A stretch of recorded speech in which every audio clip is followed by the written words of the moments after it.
Students, आज का ये छोटा सा सेशन एसआरएफपी के डबल फर्टिलाइजेशन पर बेस्ड होगा, जो नीट के साथ साथ सभी मेडिकल एंट्रेंस की एग्जाम्स के लिए बेहद ही उपयोगी है। सो आइए students, let's get started. Okay,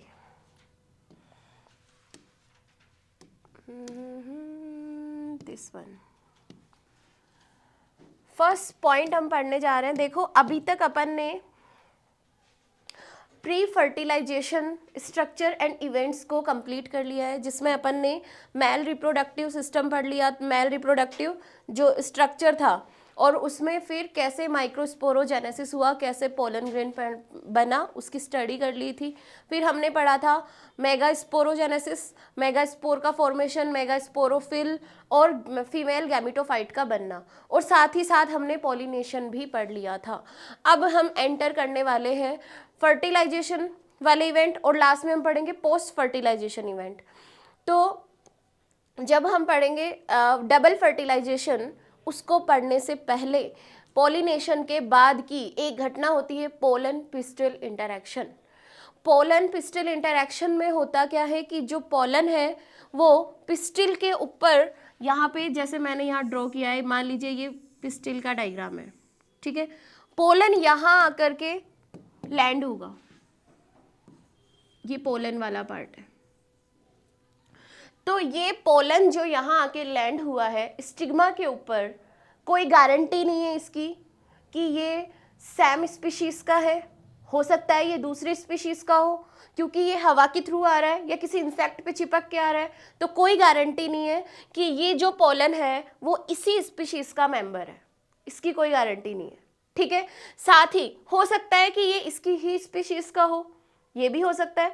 तो होता क्या है बेसिकली कि मान लीजिए, देखो होगा ये कि अगर मैंगो का प्लांट है तो उसको मैंगो का पोलन ही फर्टिलाइज कर पाएगा, ठीक है। ऐसा नहीं है कि मैंगो का प्लांट है, चीकू का पोलन जा रहा है, वो कह रहा है हाँ जी आप कौन, फिर वो बोलेगा कि हाँ जी हम चीकू के पोलन ग्रेन है, तो फिर मैंगो की स्टिग्मा क्या कहेगी, सॉरी हम आपको दामाद नहीं बना सकते, हम आपको फर्टिलाइजेशन नहीं करने देंगे, यही बोलेगी।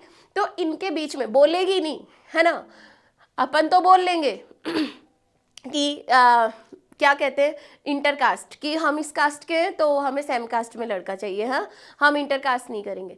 तो यहाँ पर पोलन जो पिस्टिल है, पिस्टिल उसके अंदर एक एबिलिटी है टू रिकॉग्नाइज करने की एबिलिटी है, वो पहचान लेगी कि ये मेरी स्पीशीज का मेंबर है या किसी और का है, और पहचान करके उसे क्या करेगी, अगर वो राइट टाइप का है, उसकी ही स्पीशीज का है, तो उसकी जर्मिनेशन होने देगी, अदरवाइज उसका जर्मिनेशन नहीं होने देगी, उसको प्रिवेंट कर दिया जाएगा, उसको वहीं पे ब्लॉक कर दिया जाएगा, उसको बोला जाएगा क्या, आई एम सॉरी, ठीक है, आप यहाँ पे ग्रो नहीं कर सकते हो। सो देखिए,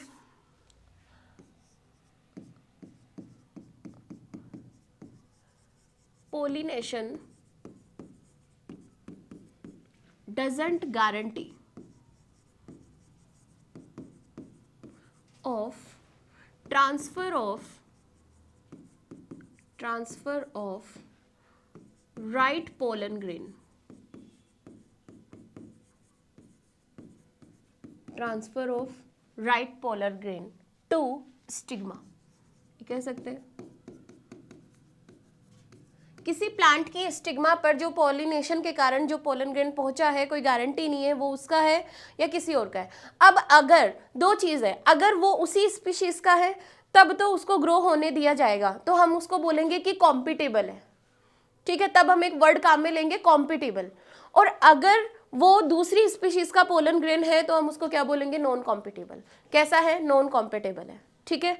तो इट कैन बी, जो पोलन ग्रेन आने वाला है, पोलन ग्रेन जो आने वाला है, it can be whether of right type हो सकता है। अगर राइट टाइप होगा तो इसे क्या कहोगे, कॉम्पेटिबल, ठीक है। और अगर ये रॉन्ग टाइप है तो इसे क्या कहेंगे, और रॉन्ग टाइप है लिख सकते हैं आप, और रॉन्ग टाइप, तो इसे क्या कहेंगे, नॉन कॉम्पिटिबल।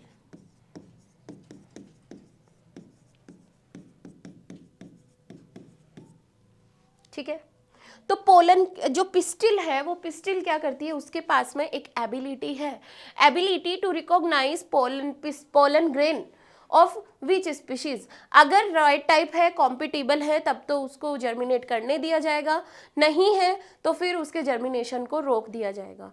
तो ये पोटेंशियल एबिलिटी किसके अंदर है, पिस्टिल के अंदर, रिकॉग्नाइज करने की।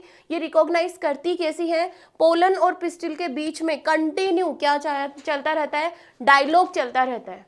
ठीक है, कंटिन्यू डायलॉग, जिसको हम क्या बोल सकते हैं कि केमिकल सीक्रेशन से, सेम जैसे ह्यूमन बींग्स में होता है, सेम टू सेम, जैसे मैंने बताया था कि ह्यूमन फीमेल के ओवम को ह्यूमन मेल का स्पर्म ही फर्टिलाइज कर सकता है, क्योंकि उनके रिसेप्टर होते हैं, उनके ऊपर पर्टिकुलर केमिकल्स होते हैं जो आपस में एक दूसरे को पहचान सकते हैं। अगर आप फीमेल की ओविडक्ट में कोई ऐसा स्पर्म डाल रहे हैं जो दूसरी स्पीशीज का है, ह्यूमन के अलावा किसी स्पीशीज का है, तो वो ओवम उस स्पर्म से फर्टिलाइज नहीं करेगा, क्योंकि उसकी वॉल पर, उस आगे आप पढ़ोगे, उसकी वॉल पर या उसकी ऐसी कुछ स्ट्रक्चर्स होंगी जो केवल उसी स्पर्म से बाइंड कर सकती है, उसी को अंदर आने के लिए अलाउ कर सकती है। तो सेम ऐसा यहाँ पर भी होगा, पिस्टिल क्या करेगी, पहचान लेगी। ठीक है, पिस्टिल हैव एबिलिटी, ये एबिलिटी किसकी है, पिस्टिल की। पिस्टिल हैव एबिलिटी, काय की एबिलिटी है, टू रिकॉग्नाइज पोलन ग्रेन। किसके द्वारा वो ये काम कर पाती है, रिकॉग्नाइज तो कर लेगी कि ये किसके द्वारा होगा ये काम, मैंने आपको बताया ये काम होता है किसके द्वारा, कंटिन्यू डायलॉग, और ये किसके द्वारा होता है, बाय केमिकल कंपोनेंट्स। इतनी बात समझ में आई, इतनी बात समझ में आई क्या, बताओ।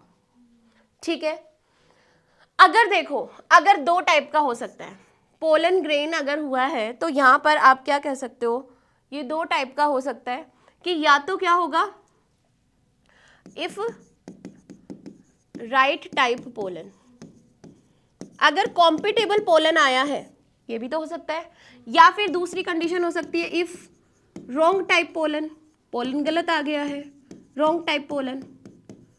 अब एक बात बताओ, राइट टाइप पोलन होगा तो क्या होगा, अब सिंपल सी बात है, वेरी गुड, अगर राइट टाइप पोलन होगा तो आगे क्या होगा, पोलन ट्यूब जर्मिनेशन होगा कि नहीं, बताओ, पोलन ट्यूब जर्मिनेशन होगा।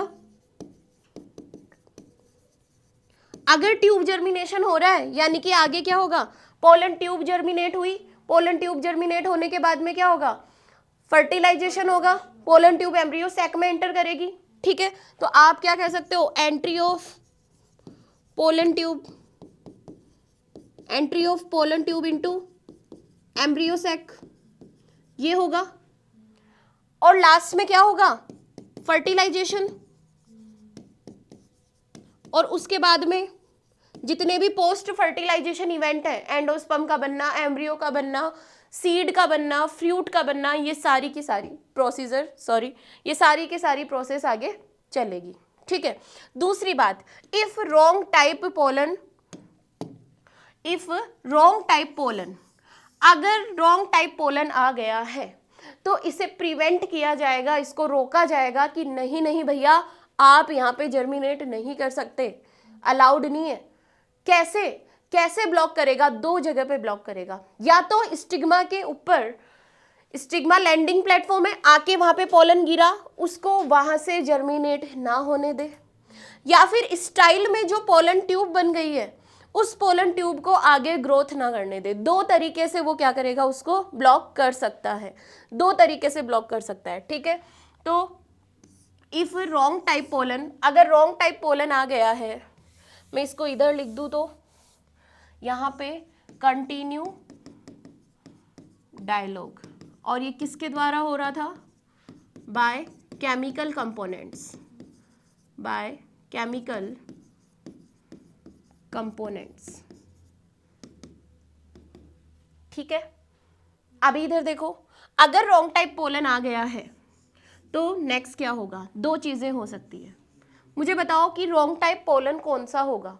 या तो डिफरेंट स्पीशीज का हो, कि मैंगो पे चीकू का आ गया है, डिफरेंट स्पीशीज का हो, या फिर याद करो सेल्फ, मैंने बताया था आपको सेल्फ स्टेरिलिटी, कि खुद ही का अगर पोलन ग्रेन आ गया तो जेनेटिकली कंट्रोल्ड होता है, उसके पास में ऐसे जीन्स होते हैं जो उसकी सेम अगर प्लांट का आया है, सेम ही फ्लावर का आया है, तो उसको ये हाँ एस एलील, तो वो उसको क्या करता है? ग्रो नहीं होने देता है।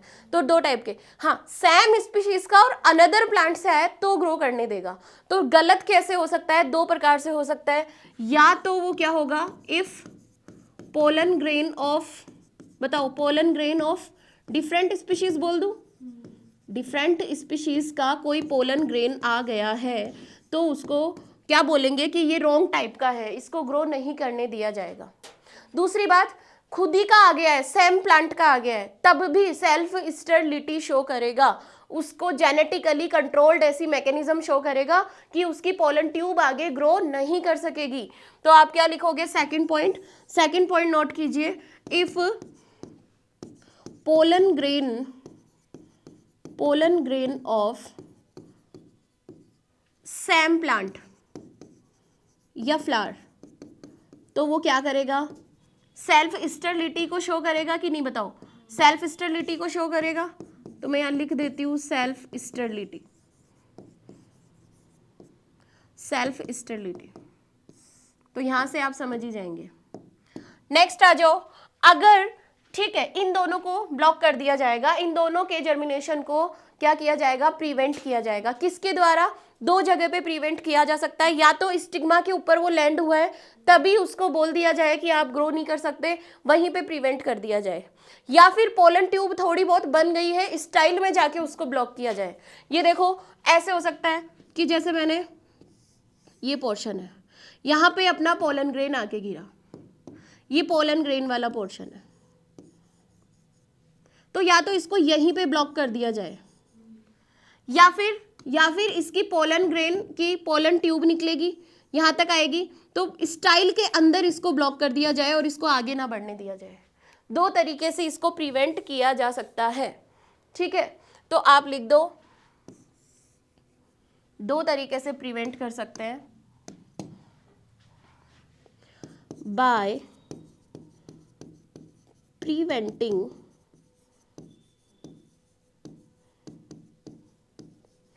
germination of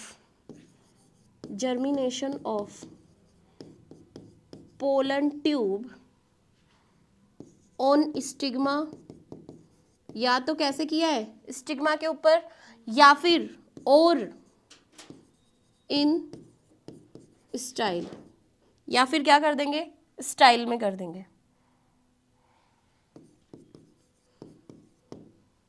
is it clear? बताओ, पोलन पिस्टिल इंटरेक्शन आपको समझ में आया? बहुत सिंपल है, बहुत ही सिंपल है। पोलिनेशन हो रहा है, हवा के द्वारा जा रहा है, इंसेक्ट के द्वारा जा रहा है, जल के द्वारा जा रहा है, कैसे भी पोलन पहुंचेगा तो जरूरी नहीं है कि वो सेम स्पीशीज का हो, हवा से कोई भी उड़ करके आ सकता है। लेकिन पिस्टल के पास एक एबिलिटी है, पिस्टल के पास एक एबिलिटी क्या है? पिस्टल पहचान लेती है कि ये मेरी वाली स्पीशीज का ही है या किसी और स्पीशीज का है। She have a ability to recognise pollen grain, pistil have.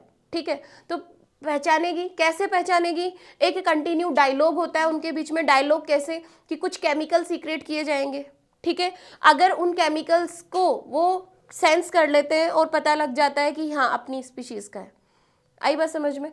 तो अगर जो पोलन आया है अगर वो किसी दूसरी स्पीशीज का है तो वो उसको ग्रो नहीं करने देंगे। तो या तो राइट टाइप का होगा या रॉन्ग टाइप का। राइट होगा तो आगे के सारे फर्टिलाइजेशन के इवेंट होंगे, पोस्ट फर्टिलाइजेशन को फॉलो करेगा। अगर रॉन्ग होगा तो रॉन्ग कौन सा हो सकता है? माइंड में क्वेश्चन आएगा, मैम रॉन्ग कौन सा?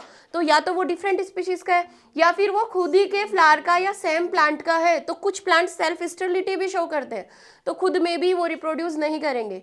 ठीक है, तो दो टाइप के ये क्या हो गए, रॉन्ग हो गए। अब राइट कौन सा होगा, सेम प्लांट स्पीशीज होनी चाहिए, स्पीशीज सेम होनी चाहिए लेकिन प्लांट अलग अलग होने चाहिए, तो फिर वो राइट टाइप का होगा। ठीक है, अब आप कहोगे मैम ब्लॉक कैसे करता है, ब्लॉक कैसे करेगा, पोलन ट्यूब के जर्मिनेशन को या तो स्टिग्मा में रोक देगा या फिर स्टाइल में रोक देगा। ठीक है, तो अब डेफिनेशन क्या होगी, what is pollen pistil interaction.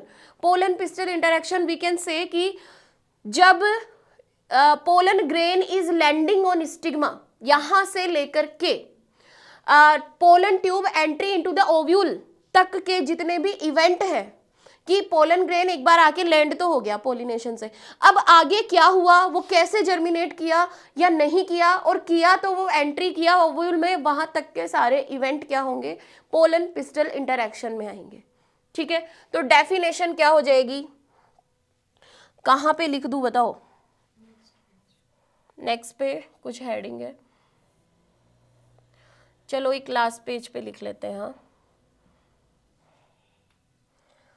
यहाँ पॉइंट डाल देती हूँ, पोलन पिस्टल इंटरैक्शन, और मैं बताने जा रही हूँ इसकी डेफिनेशन। क्या इस डेफिनेशन को रटने की जरूरत पड़ेगी, बताओ, रटने की जरूरत पड़ेगी नहीं। स्टिग्मा पर लैंड होने के बाद पोलन ट्यूब का ओव्यूल में एंट्री करने तक में जितने भी इवेंट हुए वो सारे पोलन पिस्टल इंटरैक्शन में आते हैं। ठीक है, तो आप लिखो after landing of pollen grain, landing of pollen grain on stigma and entry of pollen tube, entry of pollen tube into the ovule। ठीक है, all events are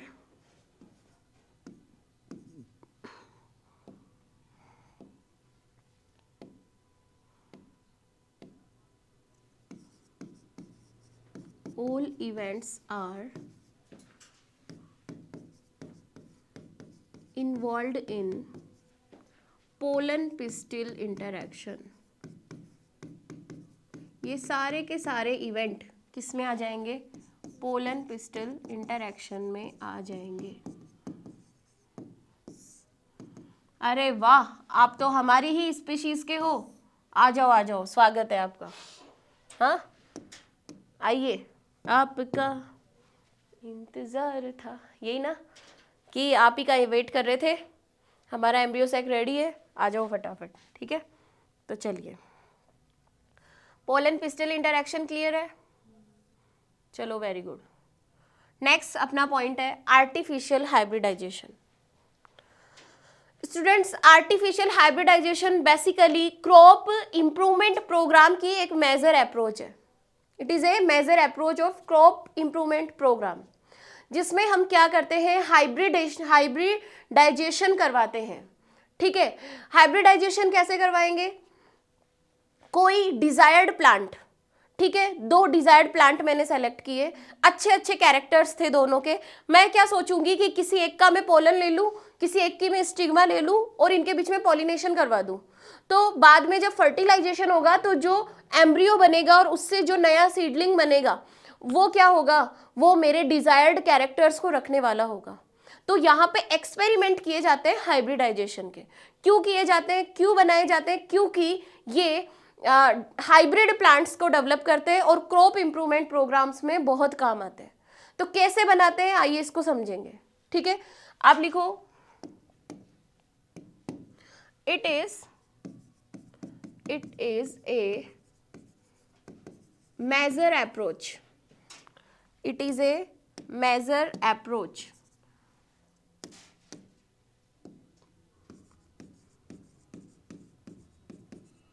of crop improvement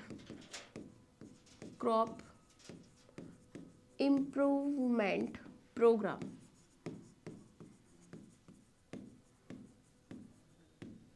ठीक है, इसमें क्या किया जाएगा, एक्सपेरिमेंट हाइब्रिडाइजेशन, है कि नहीं, हाइब्रिडाइजेशन एक्सपेरिमेंट होंगे। कैसे करते हैं स्टूडेंट्स, कैसे करते हैं, देखिए अगर कोई बाइसेक्सुअल फ्लावर है, बाइसेक्सुअल फ्लावर में मैं चाहती हूँ कि ये फीमेल रहे, इस प्लांट को मैं फीमेल की तरह काम में लूँ, तो मैं क्या करूँगी, उस प्लांट में से उसके जो क्या स्टेमन वाला पार्ट है उसको रिमूव कर दूंगी फोर्सिप की हेल्प से, क्योंकि डेहिसेंस अगर हो गया तो जो पोलन ग्रेन था वो उस पर चला जाएगा।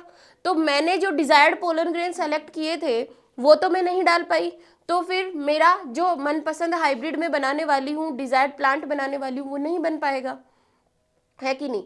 तो मैं क्या करूँगी, उस बाइसेक्सुअल प्लांट फ्लावर का जो स्टमन वाला पोर्शन है उसे फोर्सिप की हेल्प से बाहर निकाल दूंगी, और जो अब फ्लावर में क्या बच गया, सिर्फ पिस्टिल वाला पार्ट, कार्पेल वाला पार्ट, उसको मैं क्या करूंगी, कवर कर दूंगी। तो जो मैंने स्टेमन्स को निकाला है, निकाल के फेंका है, इजीली दिखाई देते हैं, आप हाथ से भी निकाल सकते हो, ठीक है। तो इस प्रोसेस को कहते हैं इमैस्कुलेशन, ठीक है, इमैस्कुलेशन। अगर यूनिसेक्सुअल फ्लावर हुआ तो नहीं करना पड़ेगा इमैस्कुलेशन, जरूरत ही नहीं है कि वो पहले से फीमेल ही है, ठीक है। फिर हम करते हैं एक प्रोसेस जिसको कहते हैं बैगिंग। बैगिंग में क्या करेंगे, एक थैला होता है, बैग जैसी स्ट्रक्चर होती है जो बटर पेपर की से बना हुआ होता है, उससे हम क्या करते हैं, उस फीमेल प्लांट को, फीमेल फ्लावर को जिससे हमने इमैस्कुलेशन किया था, क्योंकि अब मुझे इसको फीमेल पेरेंट के रूप में रखना है, तो मैं इसको बैग लगा के कवर कर दूंगी। अब क्या होगा, डिजायर्ड पोलन बन गए, डिजायर्ड पोलन लूंगी, बैग हटाऊंगी और उसके ऊपर डस्ट कर दूंगी और फिर उसको वापस कवर कर दूंगी, ताकि कंटामिनेशन ना आए। कंटामिनेशन क्या है, इम्प्योरिटीज ना आए, कि मान लो कि एक पोलन ग्रेन मैंने डाला और वापस कवर नहीं किया, मान लो कोई दूसरा पोलन ग्रेन आ गया, या जो मुझे चाहिए था वो तो पॉलिनेट कर ही नहीं पाया, ठीक है। तो कंटामिनेशन ना आए और जो स्टिग्मा है वो भी रिसेप्टिविटी को अटेन कर ले जब तक, ठीक है। तो हम उसको वापस रीबैग्ड कर देंगे, और अब उससे जो एम्ब्रियो बनेगा, उससे जो प्लांट बनेगा वो हाइब्रिड प्लांट होगा, जिसमें जो पॉलन लिए थे जिस प्लांट के उसके कैरेक्टर भी होंगे और जिसका स्टिग्मा लिया उसके कैरेक्टर भी होंगे, सॉरी मतलब जिसका पिस्टिल लिया दोनों के ही कैरेक्टर उसमें प्रेजेंट होंगे, ठीक है। तो आप इसमें क्या करते हो, इसमें हम एक काम करेंगे, क्या, इमैस्कुलेशन। इमैस्कुलेशन, इसको हिंदी में कहते हैं विपुंसन। इमैस्कुलेशन, इमैस्कुलेशन में क्या किया जाएगा, if bisexual flower is present, bisexual flower is present as a female parent,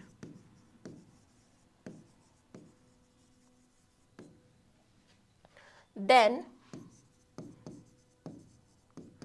its stamen are removed, removal of stamen बोल सकते हैं, stamens are removed by help of forceps, फोर्सिप की हेल्प से इसको रिमूव कर देंगे, और इसे हम क्या कहते हैं, called emasculation. Forcep before dehiscence, before maturation, और ये भी तो लिख सकते हैं, डेहिसेंस से पहले ही हटाना है, बाद में हटाओगे तो क्या फायदा है, बिफोर मैचुरेशन और डेहिसेंस ऑफ एंथर, जिसे हम क्या कहेंगे, कॉल्ड इमैस्कुलेशन, इमैस्कुलेशन। ओके प्यारे बच्चों, ओके। नेक्स्ट देखो, सेकंड आ जाता है बैगिंग। सेकंड क्या आ जाएगा, बैगिंग। बैगिंग का मीन्स क्या होगा, बैग कर देंगे। इमैस्कुलेटेड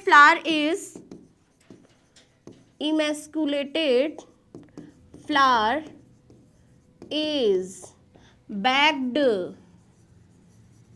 by a butter paper, आप कहोगे मैम बैगिंग क्यों करी है, बताओ क्यों करी है, ताकि कंटामिनेशन ना आए, ताकि कोई बिना फालतू के पोलन्स ना आ जाए, मुझे जो चाहिए, अरे एक्सपेरिमेंट खराब हो जाएगा ना, इसलिए अपन उसको कवर कर देंगे कि मैं जो चाहती हूँ उसी पोलन ग्रेन को मैं उस पर डालूंगी, उसी का पोलिनेशन करवाऊंगी, ठीक है। तो backed by a butter paper to escape from contamination। और इसमें क्या होगा, जो पिस्टिल होगी, पिस्टिल वो क्या करेगी, अटेंस रिसेप्टिविटी, ये क्या करेगी, रिसेप्ट करने के लिए, रिसेप्टिविटी किसको रिसीव करने के लिए, पोलन ग्रेन को, वो अटेंड करेगी, ठीक है। अगर यूनिसेक्सुअल होगा तो क्या करेंगे, बताओ, यूनिसेक्सुअल होगा तो क्या करेंगे, if flower is unisexual then direct उसको बैक कर देंगे, जिसको फीमेल माना है, ठीक है, इमैस्कुलेशन नहीं करेंगे। लेकिन किसमें, जिसको फीमेल माना है उसको, if flower is unisexual then emasculation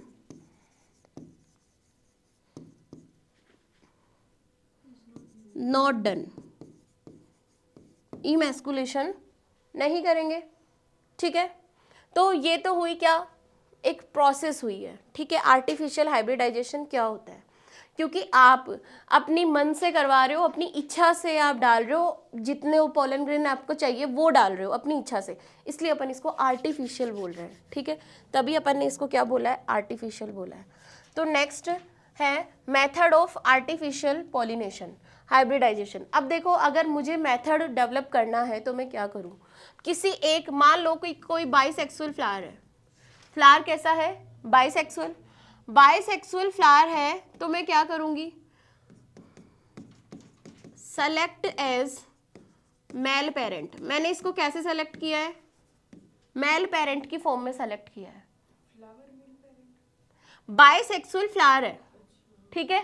तो इसमें से तो मुझे केवल क्या लेने हैं, केवल मैं यहाँ पे पोलन ग्रेन लूंगी, तो इमैस्कुलेशन तो करूंगी नहीं, ठीक है, और ना ही यहाँ पे बैगिंग करने की जरूरत है। ये सारे इवेंट्स तो अपन जिसको फीमेल प्लांट माना है उसमें करते हैं, फीमेल फ्लावर में करते हैं। तो मान लो बाइसेक्सुअल है, कोई प्रॉब्लम नहीं है, एज ए मेल पेरेंट अगर इसको सेलेक्ट किया, तो मैंने आपको बताया था कि जैसे मैंडल ने जब क्रॉस करवाया था, कैपिटल टी स्मॉल टी, मान लो ये मेल है और ये फीमेल है, तो मैंने आपको क्या बताया था कि जो पेरेंट होते हैं, ये पेरेंट P1, ये पेरेंट क्या होते हैं, होमोजाइगस प्योर लाइन होते हैं, प्योर लाइन पेरेंट काम में लिए जाते हैं। तो यहाँ भी पेरेंट कैसे काम में लेंगे, प्योर लाइन। प्योर लाइन का मतलब क्या था कि मुझे इसको प्राप्त करने के लिए मैंने क्या किया होगा, इससे पहले मैंने इसका इससे क्रॉस कराया होगा तो ये आया होगा, फिर मैंने वापस इसका इससे क्रॉस करवाया होगा तो ये आया होगा। तो ऐसे क्रॉस बहुत सारी बार करवाएंगे तो क्या हो जाएगा कि ये प्योर लाइन है, इसमें और कोई एलील नहीं है, ये कैपिटल टी ही है, ठीक है। और ऐसे ही ये वाला, लेकिन अगर मान लो कि ये ऐसे होता तो दिखेगा तो फिनोटाइप में तो ये लॉन्ग ही दिखेगा, लेकिन जब मैं इसका सेल्फ पोलिनेशन करवाऊंगी तो मुझे बताओ क्या ये आएगा, क्या ये आएगा, ये आएगा, तो मुझे पता चल जाएगा कि ये प्योर लाइन नहीं है कि नहीं। तभी तो प्योर लाइन करवा के देखा जाता है कि ये प्योर लाइन होने चाहिए ताकि रिजल्ट जो आए वो एकदम सही आए, ठीक है। तो यहाँ पे भी क्या किया जाएगा, जिसको मेल पेरेंट की तरह सेलेक्ट किया है उसको प्योर होमोजाइगस प्लांट लिया जाएगा, प्योर होमोजाइगस, ठीक है। इसके अपन क्या करेंगे, पोलन ग्रेन ले लेंगे, पोलन ग्रेन को ले लेंगे यहां से। अभी देखिए फीमेल में क्या होगा, फीमेल में हम क्या करेंगे, यहां पे मान लीजिए बाइसेक्सुअल फ्लावर है, फ्लावर कैसा है, बाइसेक्सुअल है, इसको मैंने सेलेक्ट किया है, select as a female parent, female parent, ये भी कैसा होगा, प्योर होमोजाइगस प्लांट होगा, कैसा होगा, प्योर होमोजाइगस प्लांट। इसमें सबसे पहले तो क्या करना है, इमैस्कुलेशन कर दे, रिमूवल ऑफ स्टेमन, स्टेमन को हटा दे। तो पहले तो आप इसमें क्या करोगे, इमैस्कुलेशन करोगे, इमैस्कुलेशन किया तो आपने यहाँ पे क्या किया, रिमूवल ऑफ स्टेमन्स, डन। इसके बाद क्या करेंगे, इसके बाद क्या कर देंगे, बैगिंग कर देंगे। अब इमैस्कुलेशन के बाद में हमने इसको बैग कर दिया। बैगिंग का मतलब कवर्ड बाय पेपर, तो इसको क्या बोल देंगे, बैगिंग करना बोल देंगे। नेक्स्ट क्या होगा बताओ, नेक्स्ट क्या होगा, बैगिंग कर दिया। अब यहां से पोलन ग्रेन लाएंगे, इसका बैग रिमूव करेंगे, ठीक है, और इन पोलन ग्रेन को यहां पर पोलिनेशन करा देंगे, ठीक है। तो आप लिखो रिमूव्ड बैग। बैग रिमूव कराने के बाद में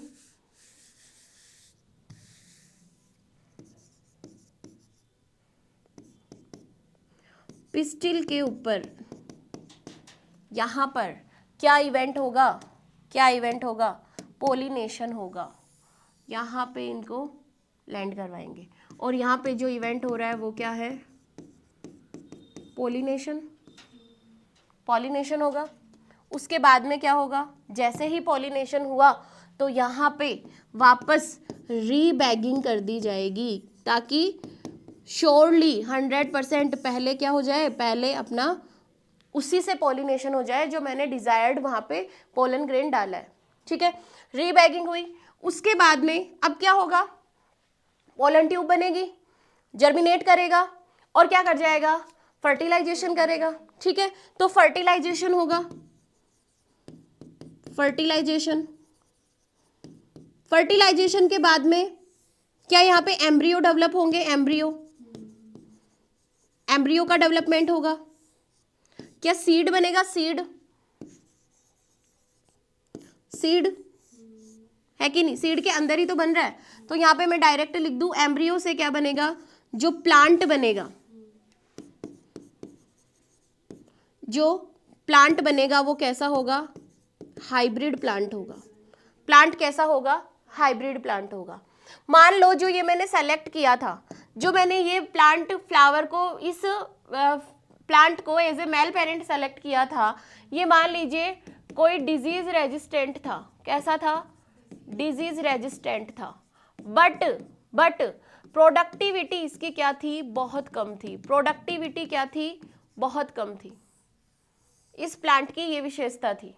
जबकि जो मैंने फीमेल की फॉर्म में लिया है, जो फीमेल की फॉर्म में लिया है, इस प्लांट में क्या था, इसकी डिजीज सेंसिटिव था, डिजीज के लिए तो ये कैसा था, सेंसिटिव था, सेंसिटिव, आइला,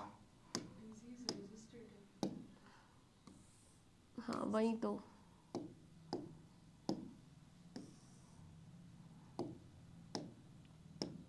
क्या लिखा है, ये डिजीज के लिए सेंसिटिव है, बट ये क्या है, इसकी प्रोडक्टिविटी बहुत ज़्यादा है। प्रोडक्टिविटी क्या है, बहुत ज़्यादा है।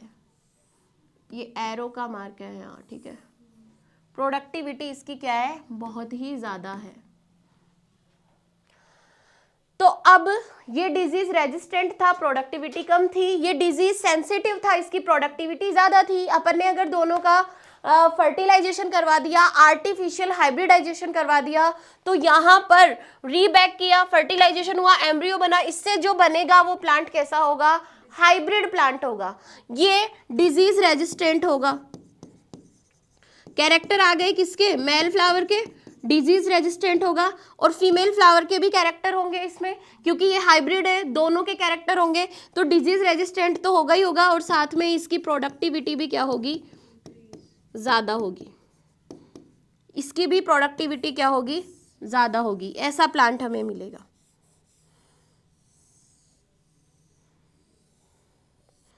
इसे बोला जाता है क्या, आर्टिफिशियल हाइब्रिडाइजेशन। तो जैसा प्लांट आपको चाहिए वैसा प्लांट आप बना सकते हो।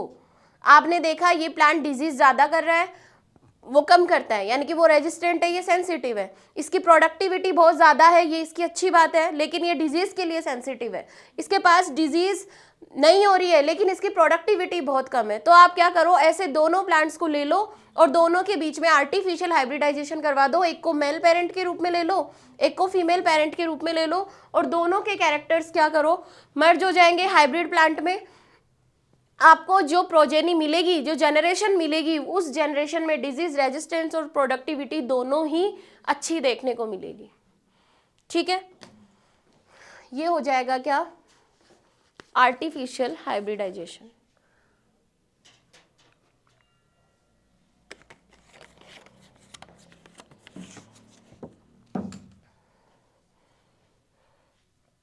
तो आइए नेक्स्ट चलते हैं। नेक्स्ट है फर्टिलाइजेशन। What is fertilisation? सबको पता है fusion of male and female gamete is known as fertilisation. बता दो, बता दो प्यारे बच्चों, बता दो, क्या फ्यूजन कह दूं क्या? Fusion, fusion of male and female gamete, mail and female gamete is known as fertilization। ये तो हम सबका फेवरेट टॉपिक है, ये तो हम यूं ही बता देते हैं, है ना। ये अपना मेल गैमेट कौन है? ये बताओ, ये कौन है? Male gamete. मैं सिर्फ नॉर्मल किसकी बात कर रही हूँ? Pollen grain. मैं तो फर्टिलाइजेशन की बात कर रही हूँ, ठीक है ना। फर्टिलाइजेशन, मेल और फीमेल गैमेट के फ्यूजन से जो जाइगोट बनता है। हाँ, मेल गैमेट कौन है? मैंने अभी प्लांट्स की बात नहीं करी, प्लांट्स में डबल फर्टिलाइजेशन होगा, उसकी बात करेंगे अभी, है ना। अभी मैं नॉर्मली आपको बता रही हूँ एक वर्ड की फर्टिलाइजेशन क्या होता है प्यारे बच्चों, क्या होता है। तो आप कहोगे मेल और फीमेल गैमेट का फ्यूजन फर्टिलाइजेशन होता है। मेल गैमेट मान लीजिए स्पर्म है, और यहाँ पे फीमेल गैमेट मैंने बना दिया है ये ओवम है, तो इन दोनों के फ्यूजन से ओवम जो क्या होगा? Female gamete. दोनों के फ्यूजन से जो बनेगा, दोनों के फ्यूजन से जो बनेगा वो क्या होगा? बताओ क्या होगा? जाइगोट। और इसी रिएक्शन को क्या कहेंगे अपन? फर्टिलाइजेशन कहेंगे। अब अगर ये मेल, अगर ये प्लांट्स की बात करेंगे तो पोलन ग्रेन में कौन है? मेल गैमेट, दो मेल गैमेट थे, और यहाँ पे कौन हो जाएगा? एग सेल, और एग सेल के साथ में फ्यूज कर जाएगा, लेकिन वहां पे डबल फर्टिलाइजेशन होगा, एक ही नहीं होगा, ठीक है। उसको बाद में अभी बात करते हैं उसकी। तो ये मैंने क्या बनाया है? जाइगोट। और बच्चों ये जो जाइगोट है, इससे अब क्या होगा? डिवीजन होगा, एम्ब्रियो बनेगा, और फिर आने वाली जनरेशन, ठीक है, नेक्स्ट जनरेशन आएगी, ठीक है। तो सबसे पहले फर्टिलाइजेशन के बारे में किसने बताया था? First described bye Strasburger. ये नाम पहले भी बताया था मैंने आपको, स्ट्रासबर्गर 1884। क्या ये पूछा जाएगा एग्जाम में? बिल्कुल भी नहीं। In Monotropa plant, Monotropa plant. अगर किसकी बात करें बताओ? Next, double fertilisation, double fertilisation described by, ये किसने बताया था?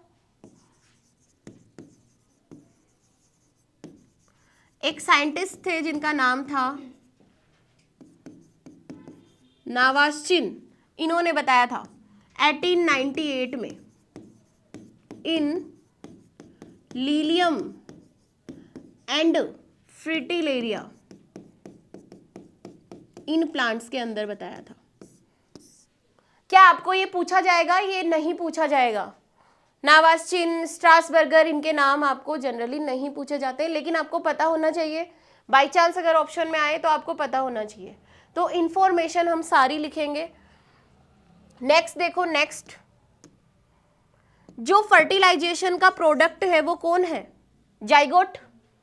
मेल और फीमेल गैमेट के फ्यूजन होने से जाइगोट बन रहा है। और जाइगोट कैसा है? डिप्लॉइड है। ये अगर n है, ये अगर n है, तो मिलकर के क्या हो जाएगा? 2n हो जाएगा। ये n होगा और ये भी n होगा, और n और n आपस में मिलकर के 2n एक सेल बनाएंगे जिसका नाम क्या है? जाइगोट। और आपको मैंने बताया था कि प्लांट्स में हम दो जनरेशन पढ़ते हैं, एक हम पढ़ते हैं स्पोरोफाइट, एक हम पढ़ते हैं गैमेटोफाइट। स्पोरोफाइट कैसा होता है बताओ? 2n होता है। गैमेटोफाइट कैसा होता है? n। तो स्पोरोफाइट की पहली सेल कौन है? जाइगोट है। बात समझ में आई? क्योंकि स्पोरोफाइट 2n है, तो 2n वाला सिस्टम यहीं से शुरू हुआ है बेटा। तो ये क्या है, ये तो गैमेट्स है, गैमेटोफाइट में बने होंगे एन, और ये पहली सेल है स्पोरोफाइट की जो कि 2n है। इसी से एम्ब्रियो, इसी से पूरा प्लांट, इसी से आपको जो दिखाई दे रहे हैं प्लांट्स वो सारे स्पोरोफाइट होंगे। तो आप लिखेंगे next zygote. Zygote is the first cell of sporophyte, first cell of sporophyte. Sporophyte की फर्स्ट सेल कौन है, जाइगोट है। Okay, is it done, very good. Next कर दूं, चलो शाबाश। नेक्स्ट अब हम पढ़ेंगे प्लांट्स में फर्टिलाइजेशन, जिसमें हम पढ़ने वाले हैं डबल फर्टिलाइजेशन। 2 बार फर्टिलाइजेशन होगा, 2 शादियां होगी, और यहां पर क्या होगा, fertilisation brought about by following steps. कुछ पॉइंट लिखा हुआ है कि किन किन स्टेप्स में कंप्लीट होता है। तो आइए पहले इन पॉइंट्स को डिस्कस करते हैं बच्चों। देखो क्या पॉइंट्स होंगे। पहला इवेंट, कुछ स्टेप्स हमें बतानी है। सबसे पहले तो पोलन ट्यूब जर्मिनेट करेगी। अभी तक अपन ने पढ़ा पोलिनेशन, पोलिनेशन में स्टिग्मा के ऊपर लैंडिंग तो हो गई, लेकिन अब जो आगे का इवेंट है वो किस में आ जाएगा, फर्टिलाइजेशन में आ जाएगा। तो पहला स्टेप क्या होगा बताओ, जर्मिनेशन ऑफ, क्या ये सही है, जर्मिनेशन ऑफ पोलन ट्यूब। बताओ, सबसे पहले तो पोलन ट्यूब का जर्मिनेशन होगा। बिल्कुल सही बात है, बिल्कुल सही बात है। दूसरी स्टेप बताओ, सेकंड स्टेप में क्या होगा। अगर पोलन ट्यूब जर्मिनेट कर गई तो अब क्या होगा, ओवरी है, ये देखो, इधर देखो, ये वाला पोर्शन है, यहां पे आपका पोलन ट्यूब है, पोलन है सॉरी, तो पोलन आके लैंड हुआ मतलब पॉलिनेशन हो गया। अब क्या होगा बच्चों, अब क्या होगा, पहली स्टेप पोलन ट्यूब का जर्मिनेशन होगा। पहली स्टेप क्या है, पोलन ट्यूब, पोलन ट्यूब का जर्मिनेशन होगा। पोलन ट्यूब जर्मिनेट करेगी, ये लो पोलन ट्यूब ने जर्मिनेट कर दिया। यहां पे क्या प्रेजेंट था, यहां पे बताओ क्या था, ओव्यूल था,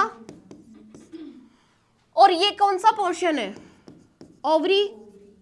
तो पहले तो ओवरी में एंटर करेगी जर्म ट्यूब, पहला इवेंट यहां पे हो गया, जर्मिनेशन ऑफ पोलन ट्यूब। दूसरा इवेंट, इसके द्वारा ये कहां चली जाएगी, ओव्यूल के अंदर एंटर करेगी। कहां, entry into the ovule. Ovule के अंदर क्या बना था, एम्ब्रियो सैक बना था, क्योंकि इसके अंदर क्या था, मेगास्पोरेंजियम, मेगास्पोर बना था, और उस मेगास्पोर में डिवीजन हुए थे, मियोसिस, मियोसिस से बना था, फिर 3 माइटोसिस होते हैं, 8 सेल कंडीशन आई थी, ठीक है, 7 सेल 8 न्यूक्लिएटेड कंडीशन। तो अंदर क्या होगा, इसके अंदर ये क्या है, एम्ब्रियो सैक, तो ओव्यूल में एंटर करेगा, second point.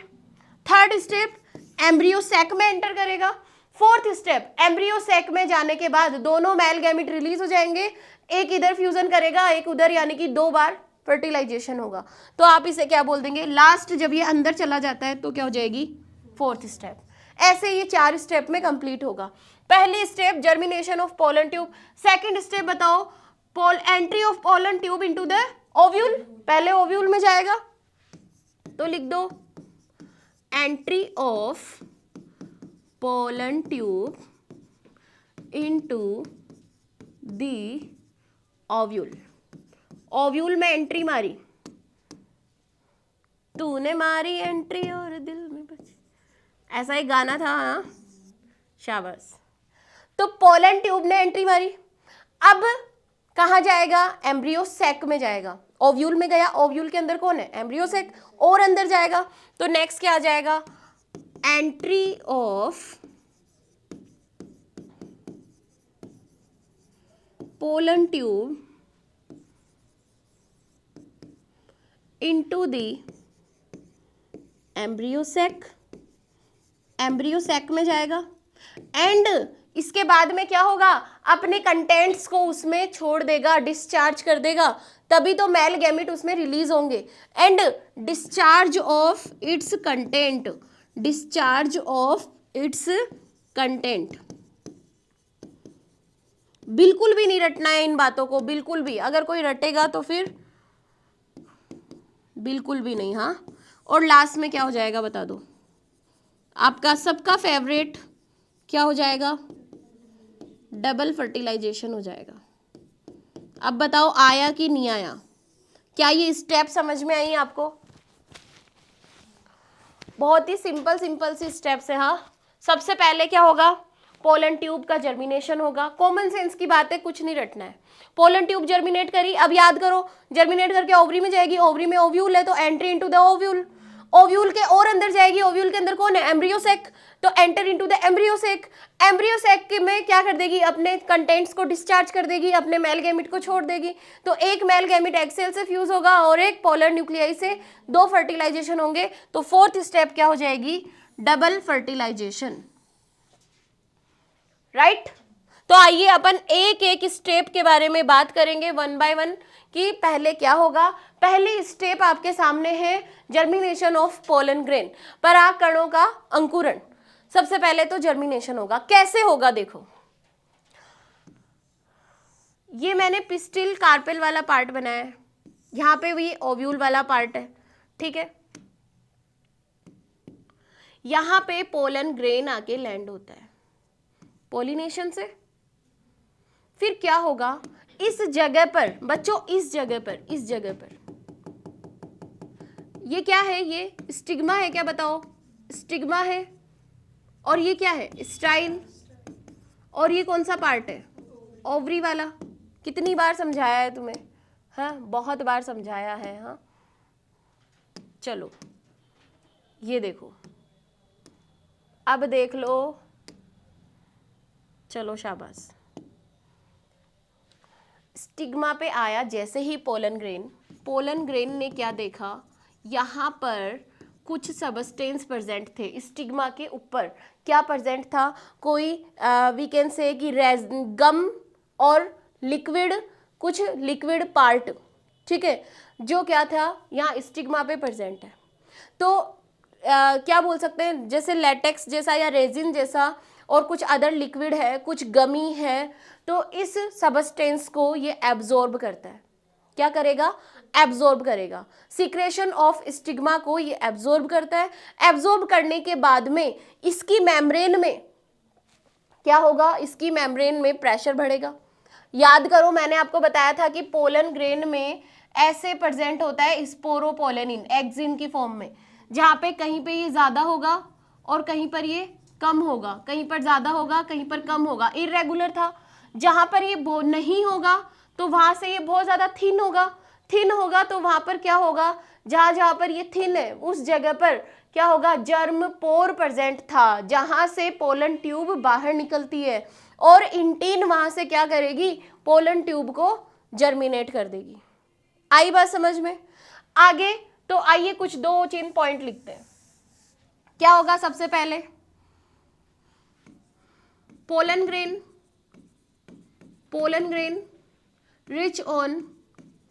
Reached on stigma. Stigma पे पहुंचने के बाद क्या करेंगे, एब्जॉर्ब्ड स्टिग्मा सीक्रेशन, स्टिग्मा के सीक्रेशन को एब्जॉर्ब करेंगे, ठीक है। क्या क्या था सीक्रेशन, कुछ गम हो सकता है या अदर, क्या बोल सकते हैं, गम, अदर लिक्विड और स्टार्च, ठीक है, इनको ये एब्जॉर्ब करेगा। Absorbed stigma secretion by pollen grain इनको एब्जॉर्ब कर लेता है, जिसके कारण इंटीन की वॉल्स पर प्रेशर पड़ेगा। प्रेशर पड़ने के कारण जहां पर स्पोरोपोलेनिन का डिपोजिशन कम है या एब्सेंट है वहां पे जर्म पोर होगा, वहां से इंटीन बाहर निकलेगी। इंटीन क्या कर देगी, ग्रोथ कर लेगी, ठीक है। तो आप क्या देखोगे, इंटीन वाली जो स्ट्रक्चर है उसमें आपको ऐसा देखने को मिलेगा, ये इंटीन यहाँ से ऐसा ग्रोथ कर लेगी और ये इसका ये वाला पोर्शन है बाहर वाला, तो ये वो जर्म पोर वाला पार्ट होगा ना। कौन सा पार्ट होगा, जर्म पोर वाला।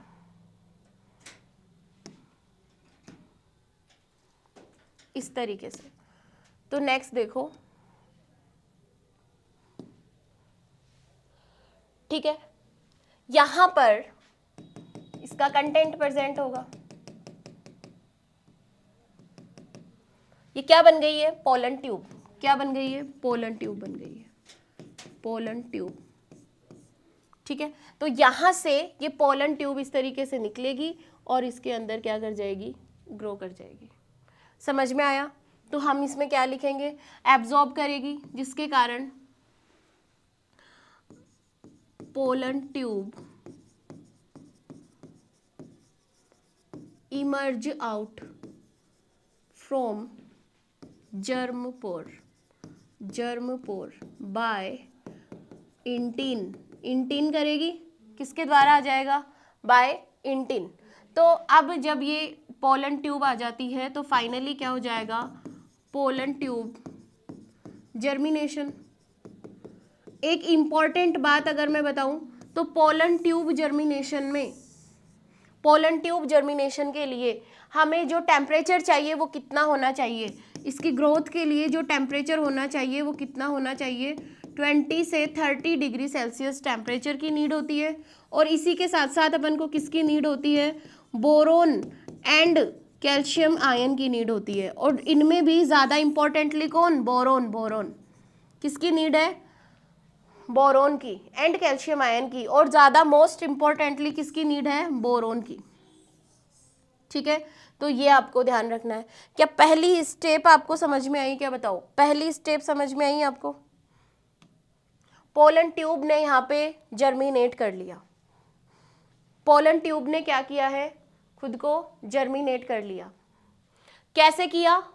स्टिग्मा के ऊपर कुछ स्टार्च है, कुछ गम है या कुछ अदर लिक्विड है जिनको पोलन ग्रेन एब्जॉर्ब करता है। एब्जॉर्ब करेगा तो अंदर से प्रेशर बढ़ेगा, कंटेंट बढ़ रहा है अंदर वाला, प्रेशर बढ़ेगा तो इसकी वॉल्स पर ये क्या करेगा? प्रेशर एक्सर्ट करेगा।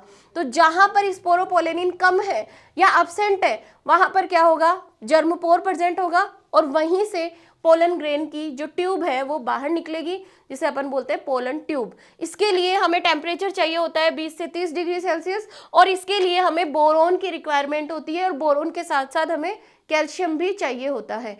मेजरली हमें कौन चाहिए होता है? बोरोन चाहिए होता है। Very very very important. हाँ, नेक्स्ट पॉइंट देखिए, जब ये स्टाइल में एंट्री करता है तो स्टाइल वाला जो पोर्शन है ये दो टाइप का हो सकता है। एंट्री करके कहाँ जा रहा है? स्टाइल में जा रहा है। ये देखो, एंट्री करके इसने पोलन ट्यूब स्टाइल में ग्रो कर रही है। तो स्टाइल दो टाइप की हो सकती है। या तो स्टाइल कैसी हो सकती है? होलो हो सकती है। स्टाइल कैसी हो सकती है? होलो। या फिर स्टाइल कैसी हो सकती है? सॉलिड टाइप की हो सकती है। होलो होगी तो बीच में कैनाल होगी, है ना। होलो कैसी होगी? ये देखो, ये होलो है, ये लो, यहाँ पे सेल्स है, ये सेल्स आ गई, यहाँ पे भी सेल्स है, ये सेल्स आ गई, ये होलो हो गई। बीच में जगह है, बीच में जगह प्रेजेंट है। तो पोलन ट्यूब क्या करेगी? आराम से इसके अंदर से ग्रो कर जाएगी। ये लो, ये पोलन ट्यूब आराम से ग्रो कर जाएगी, ये लो। ठीक है, और ये आपका पोलन ट्यूब वाला पार्ट हो गया। समझ गए? तो जब होलो होती है इसका मतलब क्या क्या लिखोगे आप? Lined by cells, canal is present, canal present होगी, सेल्स के द्वारा लाइंड होगी, पोलन ट्यूब इसके थ्रू रन करती हुई चली जाएगी। लेकिन जब सॉलिड होगा तो ये देखो, ये स्टाइल वाला पोर्शन है, सॉलिड में ऐसे सेल्स ही सेल्स भरी हुई रहेगी, सेल्स ही सेल्स भरी हुई रहेगी, है ना। फिल्ड विद टिश्यू, टिश्यू से फिल्ड रहेगा। मेड अप ऑफ, ये टिश्यू किसका बना होता है? मेड अप ऑफ पेक्टोसेल्यूलोज, किसका बना होता है? पेक्टोसेल्यूलोज का बना होता है। साथ ही ये टिश्यू कैसा होता है? टिश्यू कैसा है? ट्रांसमिटिंग या कंडक्टिंग टाइप का टिश्यू है, ट्रांसमिटिंग और कंडक्टिंग टाइप का टिश्यू है। काम क्या करेगा? यहां पर अपना जो पोलन ग्रेन है वो क्या करता है? पोलन ग्रेन क्या करता है बच्चों? पैक्टिनेज एंजाइम का सीक्रेशन करता है। और पैक्टिनेज एंजाइम क्या करता है? इस वॉल को तोड़ता हुआ पैक्टिनेज एंजाइम इस सॉलिड टिश्यू को तोड़ता हुआ आगे बढ़ जाता है और फिर आगे ग्रोथ कर जाता है, क्योंकि ये पैक्टिनेज एंजाइम को सीक्रेट करता है। अगर पोलन ट्यूब की बात करें तो पोलन ट्यूब में यहाँ पर कैप ब्लॉक भी दिखाई देता है, कैप ब्लॉक, ठीक है। इसके अंदर ER गोल्जी बॉडी ये पाए जाते हैं ज्यादा अमाउंट में, ठीक है। यहां पे इसका जो कंटेंट होगा वो सारा यहां आ जाएगा, जैसे वेजिटेटिव सेल का न्यूक्लियस आ गया, 2 मेल गैमिट आ गए, ये सब क्या होंगे, आगे आगे आ जाएंगे, ठीक है। तो पूरा का पूरा हमें इस तरीके से दिखाई देगा। क्या इतनी बात समझ में आई? अब यहां पर आप इस डायग्राम को देखिए बच्चों, ये डायग्राम देखिए, यहां पे देखो एक सिचुएशन दिख रही है आपको, पोलन ग्रेन बहुत सारे हैं, है ना, और डेवलप पोलन ट्यूब एक ही ने करी है, यानी कि पोलन ट्यूब कितनी भी ग्रो कर सकती है। पोलन ट्यूब जो है अगर एक ही बनती है, अगर एक ही पोलन ट्यूब बनती है तो इसे मोनोसाइफोनस कहते हैं। If one pollen tube is formed, one pollen tube is formed, अगर एक ही बनती है तो क्या कहते हैं, मोनोसाइफोनस। और दूसरी कंडीशन, अगर बहुत सारी बनती है तो उसे क्या बोलेंगे, पॉलीसाइफोनस। क्या बोलेंगे, polysiphonous. If more than one pollen tube is formed, more than one pollen tube is formed, अगर एक से ज्यादा बनेगी तो उसे बोलेंगे पॉलीसाइफोनस। पॉलीसाइफोनस का एग्जाम्पल होता है मालवेसी फैमिली, और इसी में आ जाती है कुकुरबिटेसी फैमिली। इनमें क्या देखने को मिलेगा, मोर देन वन पोलन ट्यूब बनेगी, लेकिन अल्टीमेटली जो अंदर तक ग्रोथ करेगी वो एक ही होगी, ठीक है।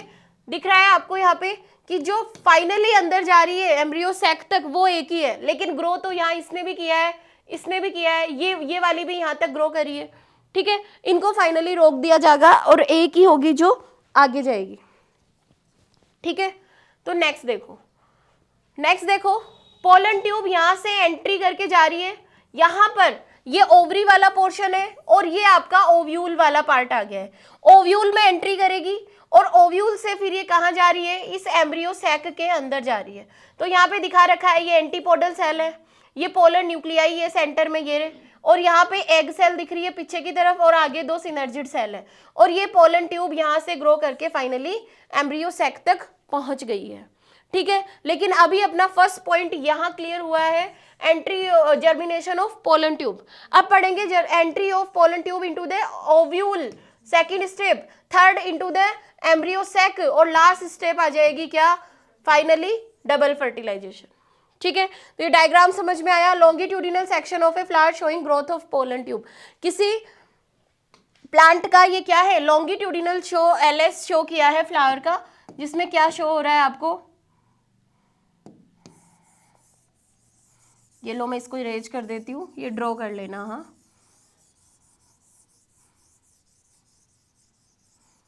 ये फिगर समझ में आया अच्छे से, ओके ओके प्यारे बच्चों। चलो नेक्स्ट पॉइंट देखिए, अब नेक्स्ट स्टेप क्या आ जाएगी, पोलन ट्यूब का ओव्यूल में प्रवेश करना, entry of pollen tube into the ovule. Ovule में एंट्री करने के कितने रास्ते हैं, घर के अंदर आने के, आओ राजा, बताओ, आओ राजा, कितने रास्ते हैं, बहुत सारे रास्ते हैं। डंडा कूद के भी आ सकते हो, है ना, मेन गेट से तो आ ही सकते हो, डंडा कूद के आ सकते हो, खिड़की से आ सकते हो, छत से कूद के आ सकते हो, बहुत सारे रास्ते हैं। ओव्यूल में जाने के भी बहुत सारे रास्ते हैं। पोलन ट्यूब बहुत रास्तों को अपनाएगी। अगर पोलन ट्यूब माइक्रोपाइल से होकर जाती है तो इसे कहा जाता है पोरोगेमी। क्या कहा जाता है, पोरोगेमी। अगर ये चैलेजा से जाती है तो इसे कहा जाता है बेसीगेमी, या फिर इसका दूसरा नाम है चैलेजोगेमी। है कि नहीं बताओ, है, ये तो है ही। आगे बताओ, अगर बीच में से कहीं से जाती है तो मैं क्या कह दूंगी इसको, मीजोगेमी। बताओ, if pollen tube enters into the ovule by micropyle end. It is known as pollen porogamy. Sorry, it is known as porogamy. देखिए देखिए बच्चों, देखिए ये मान लीजिए मैंने यहाँ पे बना दिया है, ये बना दिया है, ठीक है। अब मैं इसमें एक ओव्यूल बना दूँ, तुम कहो तो। चलो बना ही देती हूँ। ये लो, ये लो भैया, ठीक है। कोई प्रॉब्लम है इसमें? चलो शाबाश। अब एक बात बताओ फटाफट, आइला बच्चों, ऐसी सिचुएशन में क्या किया जाएगा? ये किया जाएगा। शिट, ओ नो, चलो छोड़ो, ये नहीं आना चाहता है बिल्कुल भी, आप समझ जाओगे ना। तो चलो अलग अलग हम पेन यूज में ले लेते हैं। अगर मान लो पोलन ट्यूब, ये वाली पोलन ट्यूब ग्रो कर रही है और ये पोलन ट्यूब यहां से इस तरफ एंटर करती है। कहाँ? माइक्रोपाइल के अंदर एंटर करती है। इधर माइक्रोपाइल एंड है, ये कौन सा एंड है? माइक्रोपाइल एंड है, माइक्रोपाइल। ये कौन सा एंड है? चैलेजल एंड है, चैलेजल एंड। तब तो इसको क्या बोलेंगे? तब तो इसको अपन पहली सिचुएशन यानी कि इसको बोलेंगे पोरोगेमी। एक सिचुएशन ऐसी है कि पोलन ग्रेन डेवलप तो कर रहा है, यहां से ही आ तो यहीं से रहा है और सीधा यूं ही चला गया। ये लो, ये दूसरी सिचुएशन है कि नहीं बताओ? ये है चैलेजोगेमी, चैलेजल पार्ट से एंटर कर रहा है। और तीसरी सिचुएशन किसकी आ जाएगी? तीसरी सिचुएशन ऐसी आएगी कि ये यहाँ से ग्रो करता करता इंटेग्यूमेंट में घुस गया है और यहाँ पे आ गई है पोलन ट्यूब, तो ये आ जाएगी थर्ड सिचुएशन, जिसको अपन क्या बोलेंगे? मीजोगैमी। आई बात समझ में? तो नेक्स्ट पोरोगैमी में हम नोट करेंगे, पोरोगैमी में if pollen tube enters into the ovule through micropyle end, micropyle pore, end मत लिखो, through micropyle pore, तो इसे क्या कहेंगे? पोरोगैमी कहेंगे। तीनों ही डायग्राम एक ही जगह बना दिए हैं, इसको ड्रॉ कर लेना। एक पोलन ट्यूब बना के इधर लेकर आओगे, दूसरी सीधी चैलेजो में डाल दोगे, तीसरी पोलन ट्यूब आप यहाँ पे बीच में इस कलर से जो मैंने बनाई है वो थर्ड सिचुएशन है। तीनों के नाम लिख लोगे, पोरोगैमी है, ये क्या है? चैलेजोगैमी है, और ये क्या है?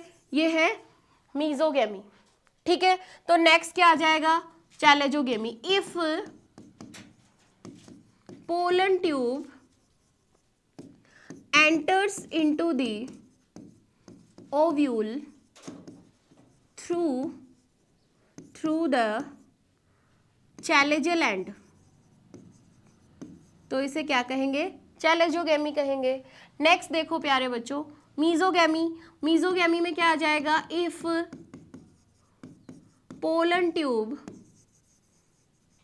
enters into the ovule through integument या फनिकल, फनिक्यूलम, किसी के थ्रू भी जाए, दोनों ही किस में आएगा? मीजोगैमी में आएगा। दोनों ही चीजें किस में आएगी? मीजोगैमी में आएगी, मीजोगैमी।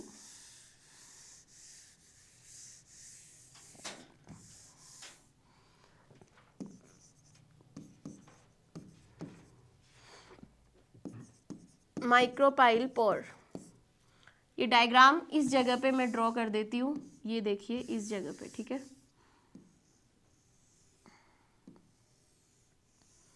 अब देखिए यहाँ पे ये ओव्यूल वाला पोर्शन है,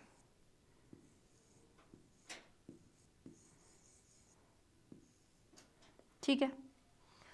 एक आप पोलन ट्यूब बनाएंगे जो मूव करके यहाँ पहुँचेगी। किसका डायग्राम है बताओ? ये डायग्राम किसका है? पोरोगैमी का है। शाबाश। नेक्स्ट देखो,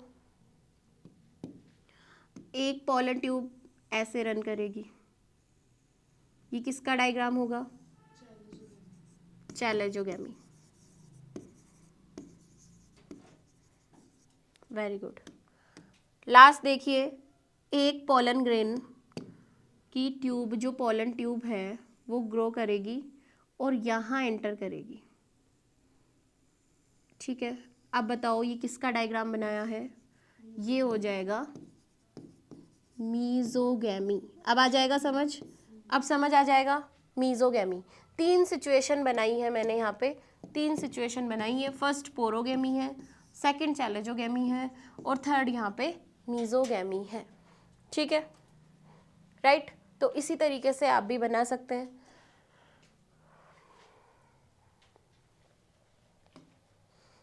आगे चले,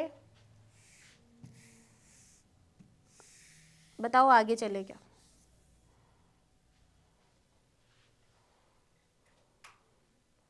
नेक्स्ट देखिए, entry of pollen tube into embryo sac and discharge of its content.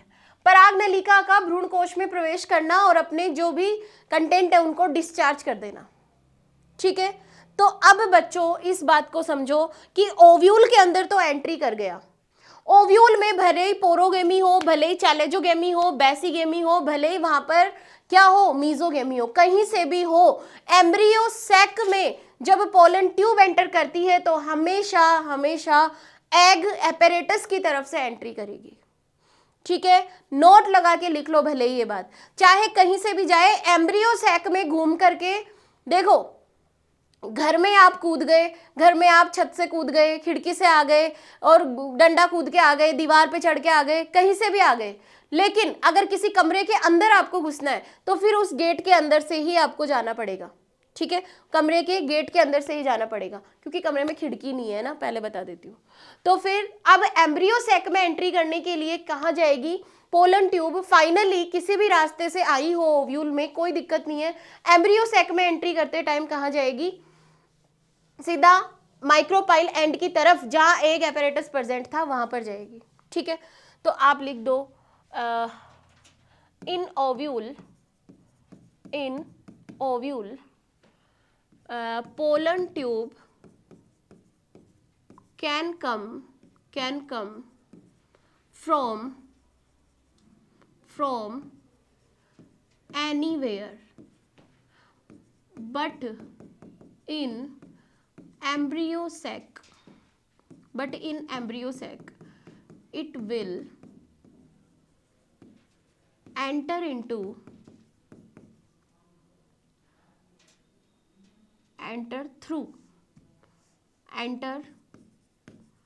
through micropyle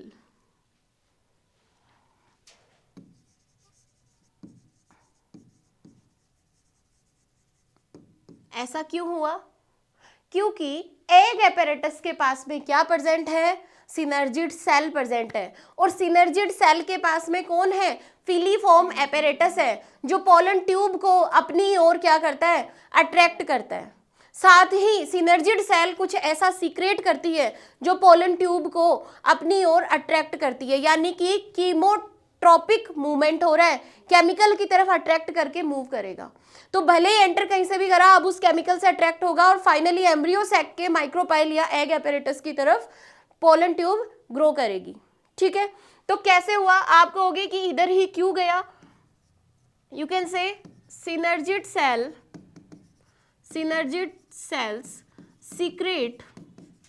secrete some chemical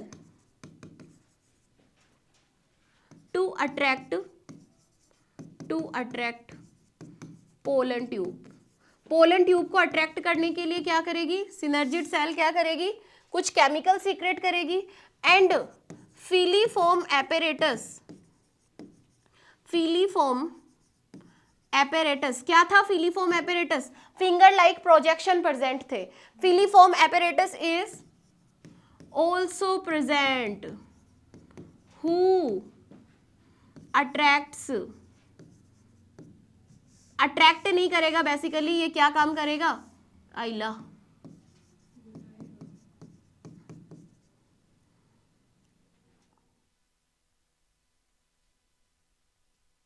is also present. Who makes passage, रास्ता बनाता है. Who provide passage for pollen tube. तो यहाँ भी क्या होगा, इसीलिए पोलन ट्यूब फाइनली क्या करेगी, इस तरफ मूव करेगी. अब क्या होगा बच्चों, जैसे ही पोलन ट्यूब एग एपेरेटस के पास पहुंचती है तो दो काम होते हैं. क्या काम हो गए, as pollen tube reach near to the egg apparatus क्या होगा, जो ट्यूब सेल थी ना, पोलन ट्यूब में जो वेजिटेटिव सेल थी, जो आगे है, पीछे दो मेल गैमीट है, तो उसका काम क्या था, पोलन ट्यूब को डायरेक्शन देना, पोलन ट्यूब बनाना और उसको एक पैसेज के ऊपर लेकर जाना. उसका काम क्या कंप्लीट हो गया, एग एपेरेटस तक पहुंचा दिया.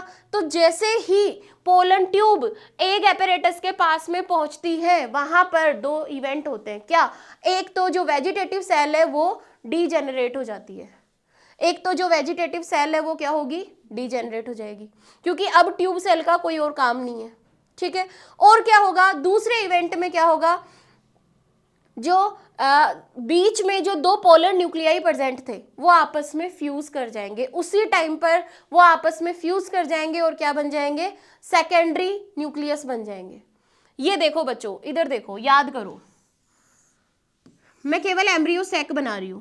ठीक है. मान लो ये यहाँ पे सिनर्जिड है दो, ये एग सेल है और ये भी सिनर्जिड है. ये यहाँ पे दो पोलर न्यूक्लियाई प्रेजेंट है, ये यहाँ पे एंटीपोडल सेल है. जैसे ही पोलन ट्यूब इसके पास पहुंचती है, ये पोलन ट्यूब जैसे ही यहाँ पर आती है, तो होता क्या है, इस जगह पर जो वेजिटेटिव सेल का न्यूक्लियस होगा ये यहाँ पे डीजेनरेट हो जाता है. इसका काम खत्म हो गया, इसलिए ये डीजेनरेट हो जाता है. पीछे दो मेल गैमीट है, इधर तो ये काम हुआ. ठीक है. और इधर ये दोनों फ्यूज कर गए और फ्यूज करके इन्होंने क्या बना लिया, सेकेंडरी न्यूक्लियस बना लिया. अभी तक ये क्या थे, पोलर न्यूक्लियाई थे, दोनों फ्यूज होके 2n हो गए, सेकेंडरी न्यूक्लियस या डेफिनेटिव स्ट्रक्चर बना ली इन्होंने. क्लियर है. दो इवेंट हुए. तीसरा इवेंट क्या होगा, सिनर्जिड सेल, दोनों में से कोई भी एक सिनर्जिड सेल डीजेनरेट हो जाती है. दोनों में से any one out of two, एक क्या होगी, विल बी डीजेनरेटेड. ठीक है. एक डीजेनरेट होगी. अब क्या होगा, जैसे ही ये डीजेनरेट होती है, तो हमने ये तो कवर कर लिया, entry of pollen tube into the embryo sac में एंट्री हो गई. अब ये अपने कंटेंट को डिस्चार्ज करेगी. तो सिनर्जिड में जो भी था उसको ये एब्जॉर्ब करेगी, एब्जॉर्ब करके स्वेलन होगी और बस्ट हो जाएगी. बस्ट होने से अपने दोनों मेल गैमीट यहाँ पे रिलीज कर देगी. अब एक मेल गैमीट तो इसके साथ जाएगा और दूसरा इधर आएगा, जो अपन डबल फर्टिलाइजेशन फोर्थ स्टेप में कंप्लीट करेंगे. ठीक है. तो ये स्टेप समझ में आई. पोलन ट्यूब जैसे ही एग एपेरेटस के पास पहुंचती है, क्या इवेंट होते हैं बताओ. पहला इवेंट, वेजिटेटिव सेल डीजेनरेट. क्या वेजिटेटिव सेल डीजेनरेट हो जाएगी, वेरी गुड. दूसरा बताओ, बोथ पोलर न्यूक्लियाई, भाई बोथ लिखने की जरूरत ही नहीं है. हाँ, पोलर न्यूक्लियाई फ्यूज्ड एंड क्या बना लेंगे बता दो, and form, polar nuclei fuse होकर के क्या बना लेंगे, सेकेंडरी न्यूक्लियस बना लेंगे. इसको क्या बोलेंगे, सेकेंडरी न्यूक्लियस या डेफिनेटिव न्यूक्लियस. अभी तक ये ऐसे ही प्रेजेंट थे, जब ये पास में पहुंचती है तब जाकर के ये क्या करते हैं, आपस में फ्यूज हो जाते हैं और 2n बन जाते हैं. इतनी बात समझ में आई. आगे देखो, आगे क्या होगा, next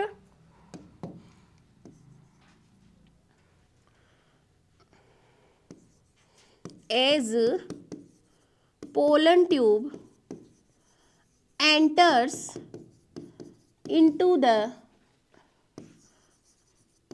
egg apparatus, one out of two synergids will degenerated. अब बताओ, ये बात समझ में आई. और यहीं से पोलन ट्यूब एंटर करती है. जहां पे वो डीजेनरेट हो जाएगी, अंदर एंटर कर गई। एंटर करने के बाद पोलन ट्यूब क्या करेगी, अपने कंटेंट को उसमें, उसके कंटेंट को एब्जॉर्ब करेगी और वो बर्स्ट हो जाएगी वहां पे। ठीक है, तो आगे क्या हो जाएगा, pollen tube absorbs degenerated content,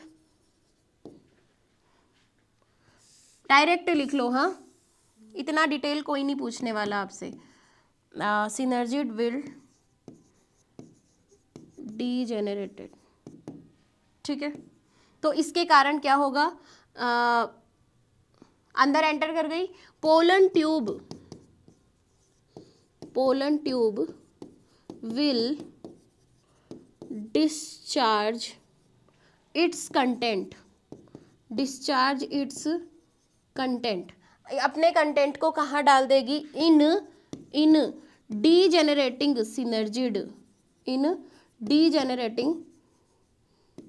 synergid, यहां पे डाल देगी अपने कंटेंट को। ठीक है, इतनी बात समझ में आई। सबसे पहले क्या होगा, ओव्यूल में कहीं से भी जाए, एम्ब्रियो सैक में माइक्रोपाइल से जाएगी। क्यों जाएगी, एग एपैरेटस की तरफ से, क्योंकि वहां फिलीफॉर्म एपैरेटस प्रेजेंट है। साथ ही सिनर्जिड सेल कुछ ऐसे केमिकल को सीक्रेट करती है जो पोलन ट्यूब को अपनी ओर अट्रैक्ट करता है। तो क्या होगा, पोलन ट्यूब उसकी तरफ अट्रैक्ट होगी, सिनर्जिड सेल में पहुंच जाएगी। जैसे ही ये एग एपैरेटस के पास जाती है तो वहां पर क्या होता है, दो घटना होती है। वेजिटेटिव सेल का काम खत्म हो गया तो वेजिटेटिव डीजेनरेट हो जाता है, और सिनर्जिड का काम क्या था, जो पोलर न्यूक्लियाई है उसी टाइम पे वो फ्यूज कर जाते हैं। अब ये सिनर्जिड के पास पहुंचती है, सिनर्जिड दोनों में से कोई एक सिनर्जिड कोई सी भी डीजेनरेट हो जाती है और वहीं से पोलन ट्यूब एंटर कर जाती है। एंटर करके अपने जो कंटेंट है वो उसमें डाल देती है। तो एक तो डीजेनरेट हो गया और 2 मेल गैमेट डाले, ठीक है, अपना बाकी का साइटोप्लाज्म जो भी था उसने यहाँ पे रिलीव कर दिया। तो नेक्स्ट देखो, नेक्स्ट क्या होगा, आप इसको इसकी हेल्प से समझो। ये देखो, मान लीजिए मैंने ये स्ट्रक्चर बनाई है, ये यहां पे एंटीपोडल सेल है। ये कौन है, तीनों एंटीपोडल सेल्स।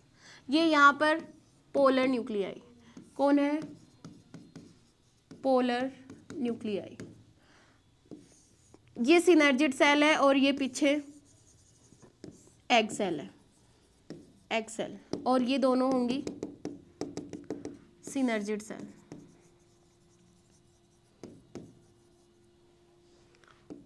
बच्चों, जैसे ही अपनी पोलन ट्यूब यहाँ से इधर प्रवेश करती है, वैसे ही यहाँ पे वेजिटेटिव सेल का जो न्यूक्लियस होगा वो तो डीजेनरेट हो जाएगा और ये यहाँ से क्या होगी, इस तरीके से बर्स्ट हो जाएगी और अपने दोनों मेल गैमेट यहाँ पे रिलीज कर देगी। और ये जो सेल है, ये यहाँ से डीजेनरेट हो जाएगी, कोई भी एक सेल, ठीक है, एक सिनर्जिड सेल, इस तरीके से आपको देखने को मिलेगा।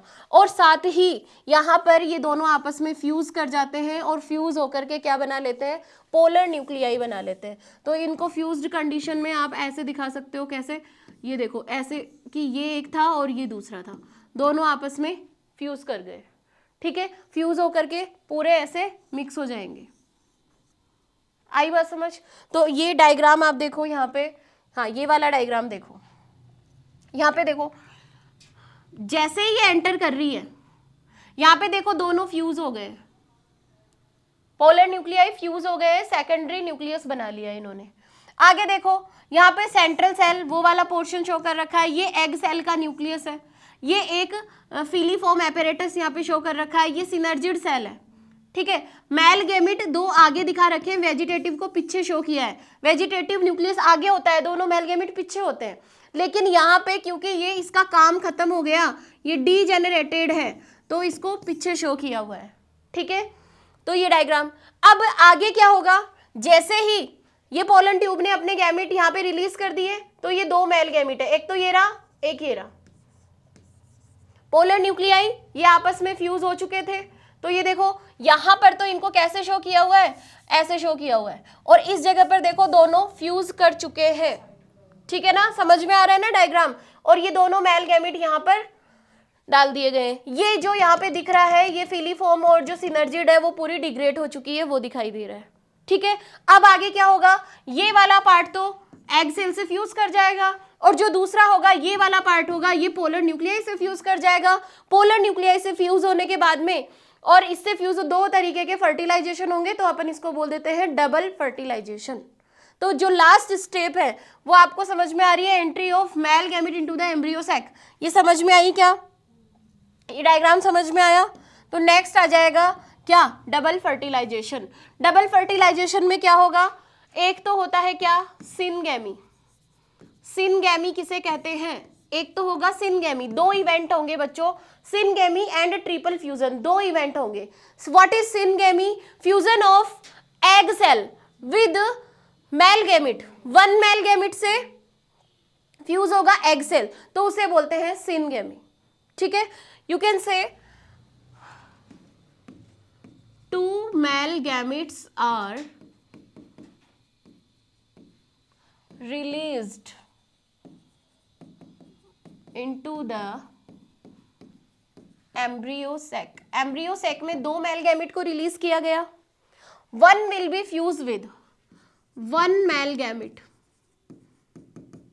विल बी फ्यूज्ड विद, किससे फ्यूज होगा? One male gamete will be fused with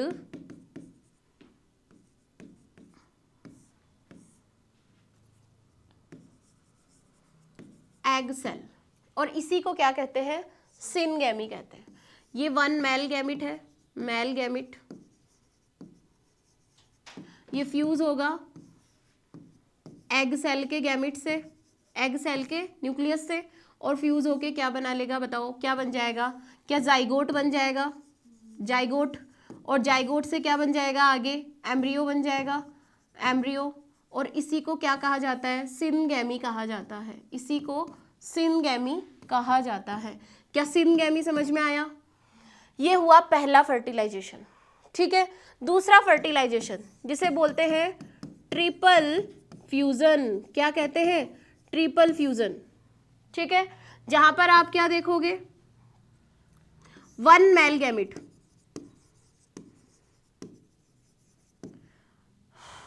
अरे बच्चों ये जो मेल गैमेट था ना, ये मेल गैमेट, ये यहां आया, ये तो इससे फ्यूज कर जाएगा। अब ये दूसरा मेल गैमेट देखो, यहाँ पे जो केमिकल का सीक्रेशन था ना, उसके कारण ये ऊपर की तरफ अट्रैक्ट हो रहा है, क्योंकि वो डीजेनरेट होके ऐसे फैल रही है, तो इसके साथ साथ ये यहाँ टिप पे पहुंच गया है, तो जो साइड में रह जाएगा वो तो एक सेल से फ्यूज कर जाएगा। तो अब ये बोलेगा आइला, है ना, मैं कहाँ जाऊं अब? ठीक है, तो इसको पोलर न्यूक्लियाई बोलेगा। ये बोलेगा मुझसे कौन फ्यूज करेगा? तो ये बोलेगा मैं नहीं तो कौन बे, हाँ मैं नहीं तो कौन बे। तो ये जाएगा इसके पास और जाकर के फ्यूज कर लेगा। तो यहाँ पर पहले से एक ये था, एक ये था और एक ये हो जाएगा, तीन चीजें आपस में फ्यूज होंगी, जिससे हमें क्या कहेंगे? ट्रिपल फ्यूजन कहेंगे। राइट, गॉट इट, शाबाश। तो आ जाओ, तो one male gamete fuse with, इस कंडीशन से फ्यूज होगा, जिसको मैं क्या बोलूंगी? Secondary nucleus. फ्यूज होकर के क्या बना लेगा? क्या बना लेगा बच्चों?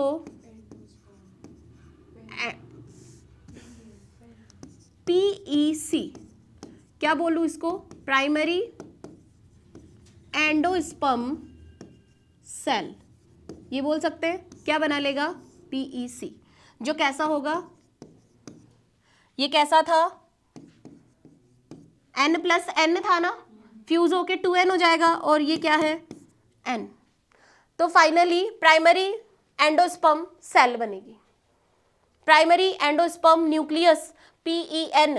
पहले न्यूक्लियस फ्यूज होंगे ना, तो पहले न्यूक्लियस बनेगा, फिर उसके अराउंड सेल बनेगी। तो आप इसको PEN लिख लो, PEN बच्चों, PEN कर लो, PEN, primary endosperm nucleus.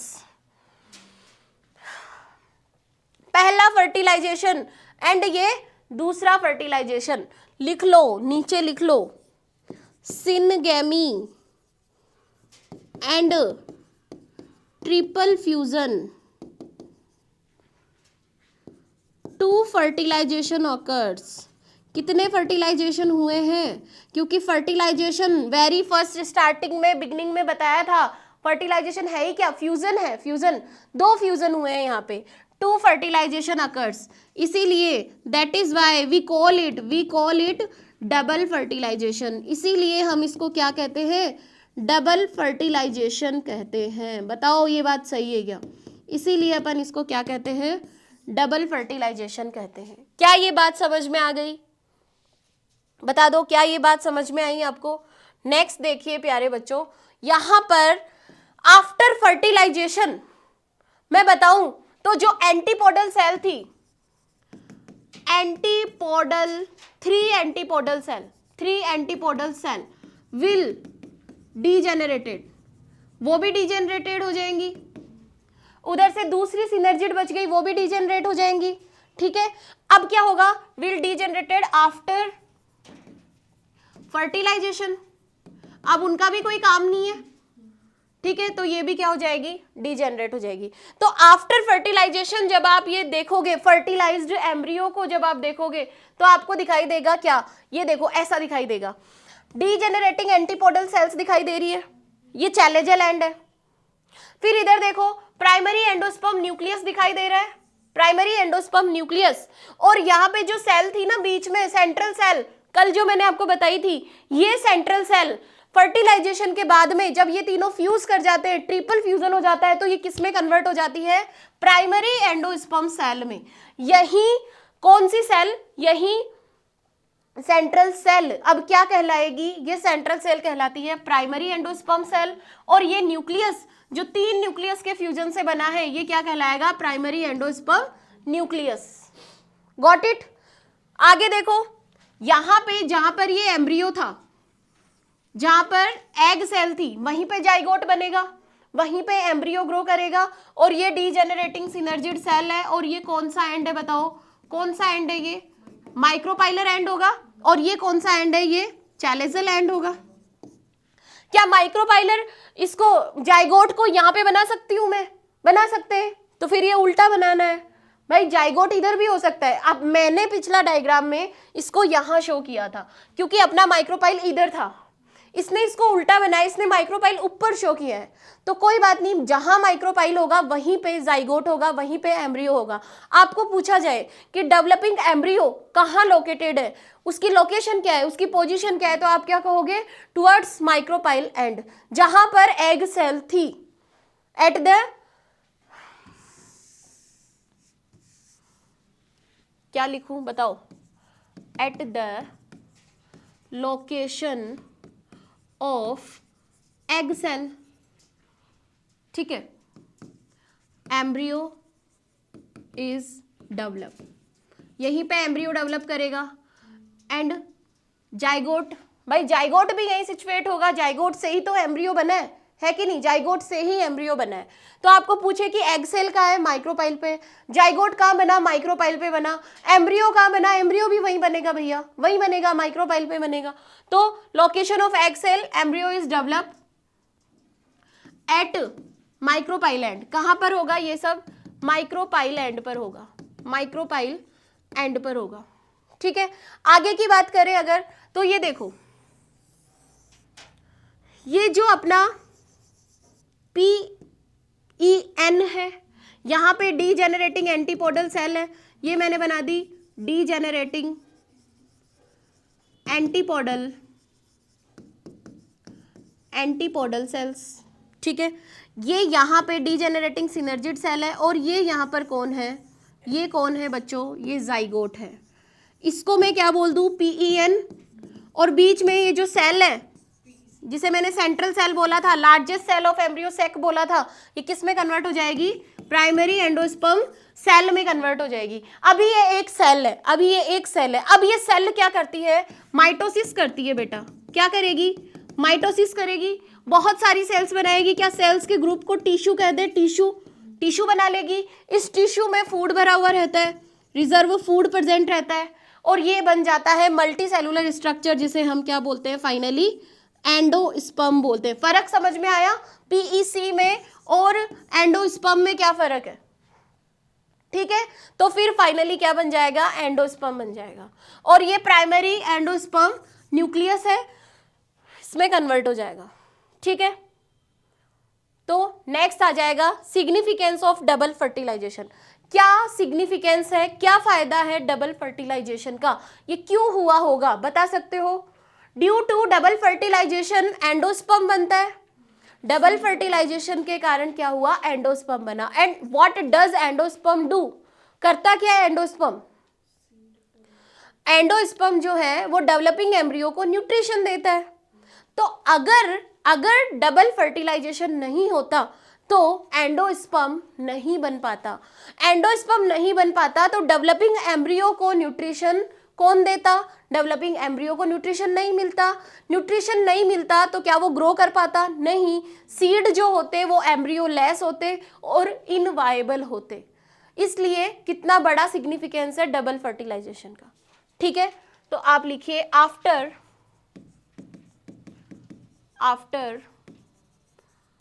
Double fertilisation, after double fertilisation आप लिखेंगे ब्रैकेट में क्या? Triple fusion, endosperm is formed, endosperm is formed.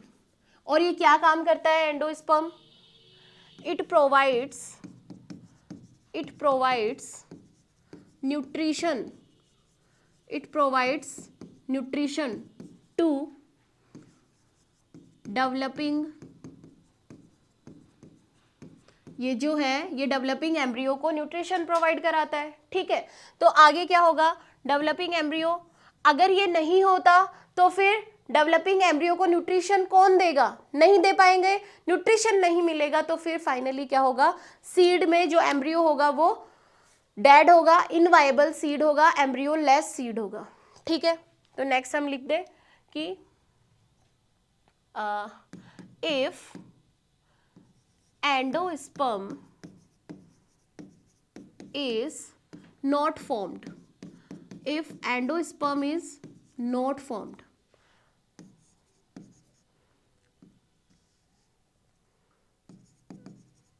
Embryo can't get their nutrition. क्या एम्ब्रियो को न्यूट्रिशन मिल पाता? Embryo can't get their nutrition. सो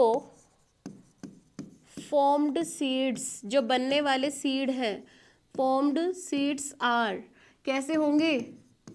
इनवायबल होंगे एंड कैसे होंगे? एम्ब्रियो लेस होंगे। इसलिए डबल फर्टिलाइजेशन का अपने आप में एक बहुत बड़ा महत्व है, बहुत अच्छा सिग्निफिकेंस है, क्योंकि इसी के कारण जो एम्ब्रियो है वो न्यूट्रिशन ले पा रहा है और न्यूट्रिशन लेकर के अपनी डेवलपमेंट को कंप्लीट कर रहा है और फाइनली क्या कर पा रहा है? सरवाइव कर पा रहा है। तो अगर ये नहीं होता तो सीड हमें जो मिलेंगे वो कैसे मिलेंगे? एम्ब्रियो लेस या इनवायबल सीड मिलेंगे।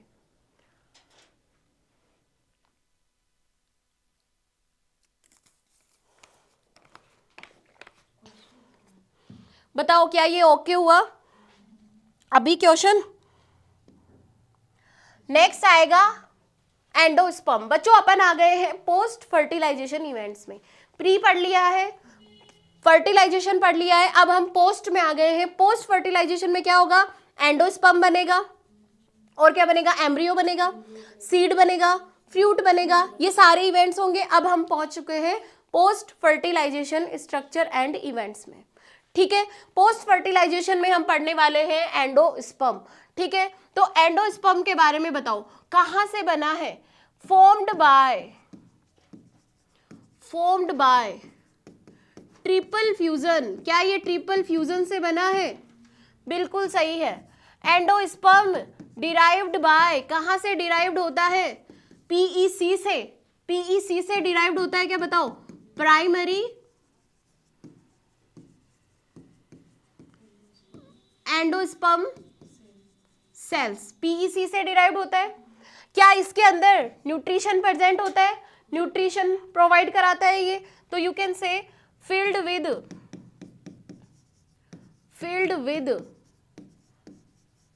न्यूट्रिशन। और किसको न्यूट्रिशन प्रोवाइड कराएगा? प्रोवाइड न्यूट्रिशन टू बताइए किसको न्यूट्रिशन देगा? To developing embryo. Developing embryo को ये न्यूट्रिशन प्रोवाइड कराएगा। नेक्स्ट देखिए, नेक्स्ट कैसा होगा? प्लॉइडी बताओ, प्लॉइडी। शाबाश। ट्रिप्लॉइड होगा कि नहीं होगा? बताओ, ट्रिप्लॉइड होगा तो ये इसकी प्लॉइडी हुई। नेक्स्ट देखो, जो ये देखो ये वाला पोर्शन, ये यहाँ पे वो जाइगोट एम्ब्रियो वाला पार्ट है, ठीक है। डिग्रेडिंग सिनर्जिड और इधर डिग्रेडिंग एंटीपोडल होगी जो मैं नहीं बना रही हूँ। यहाँ पे मान लो ये डिफरेंट पेन अपन चूज कर लेते हैं। ये मैंने यहाँ पे PEN बना दिया, और ये जो पूरा सेल है, ये पूरा सेल है, ये एंडोस्पर्म वाला सेल होगा, ठीक है। PEC होगा। PEC आगे क्या करेगा? डिवीजन करेगा। PEC आगे क्या करेगा? डिवीजन करेगा। डिवीजन कौन से डिवीजन? माइटोटिक डिवीजन करेगा, माइटोटिक। और डिवाइड होकर के क्या कर लेगा? सेल्स बना लेगा बहुत सारी। तो यहाँ पर आप क्या देखोगे? मान लो अगर यहाँ पे एम्ब्रियो प्रेजेंट है तो इसके अंदर आपको बहुत सारी सेल्स ही सेल्स मिलेंगी। ये सेल्यूलर हो गया, सेल्यूलर हो गया यहाँ पे। तो इसको अपन बोलेंगे एंडोस्पर्म, और इस एंडोस्पर्म में क्या भरा हुआ है?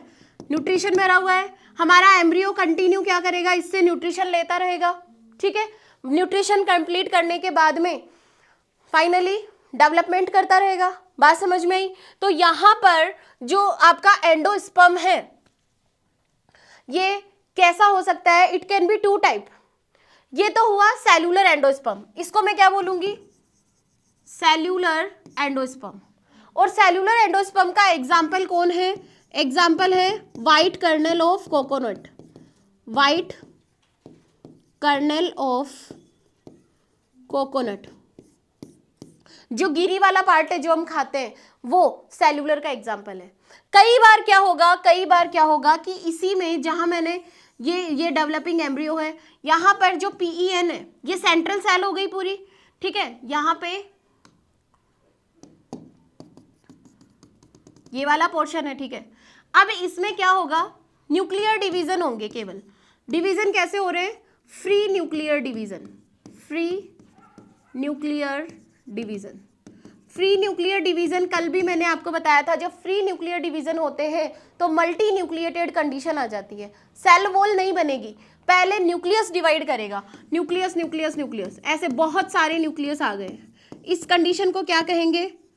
मल्टी न्यूक्लिएटेड कंडीशन, या फिर इसको सिनोसाइटिक कंडीशन भी कहते हैं। ध्यान रखना, सिनोसाइटिक कंडीशन, जहां पे मल्टी न्यूक्लिएटेड कंडीशन होती है उसी को सिनोसाइटिक कंडीशन कहते हैं। और इसको सिंशियल कंडीशन भी कहा जाता है, सिंशियल कंडीशन, ध्यान रखना। तो ये कंडीशन, अब अल्टीमेटली क्या होगा? अल्टीमेटली सेल वॉल तो बनेगी। अब क्या होगा? इसके चारों तरफ फाइनली सेल वॉल बन जाएगी, लेकिन पहले न्यूक्लियस बने, सेल वॉल फिर इनके चारों तरफ बन जाएगी और ये वापस क्या हो जाएगा? सेल्यूलर हो जाएगा। आई बात समझ में? तो इसको क्या बोला जाता है? बताओ, इसको क्या बोलते हैं? इसको बोला जाता है न्यूक्लियर एंडोस्पर्म, जबकि वो क्या था? Cellular endosperm. न्यूक्लियर एंडोस्पर्म भी फाइनली कन्वर्ट होगा सेल्यूलर में। अब सेल्यूलराइजेशन होगा, सेल वॉल बनेगी, ये भी उसमें कन्वर्ट। लेकिन मोस्ट कॉमन होता है, पहले क्या होता है? पहले न्यूक्लियर बनता है, यानी कि ये ज्यादा कॉमन पाया जाता है, मोस्ट कॉमन है। देखो बनने के बेसिस पर है ये। यहाँ तो डायरेक्ट सेल और न्यूक्लियस डिवाइड हुए, माइटोसिस हुआ। एक मैं कह रही हूँ माइटोसिस ना होके फ्री न्यूक्लियर डिवीजन हुए। पहले तो मल्टी न्यूक्लिएटेड कंडीशन आई, बाद में सेल वॉल बनी, और यही कॉमन है, यही मोस्ट कॉमन है, ठीक है। तो यहाँ पर ये किसका एग्जाम्पल है? ये एग्जाम्पल है किसका? बताओ, कोकोनट वाटर का एग्जाम्पल है। Very good.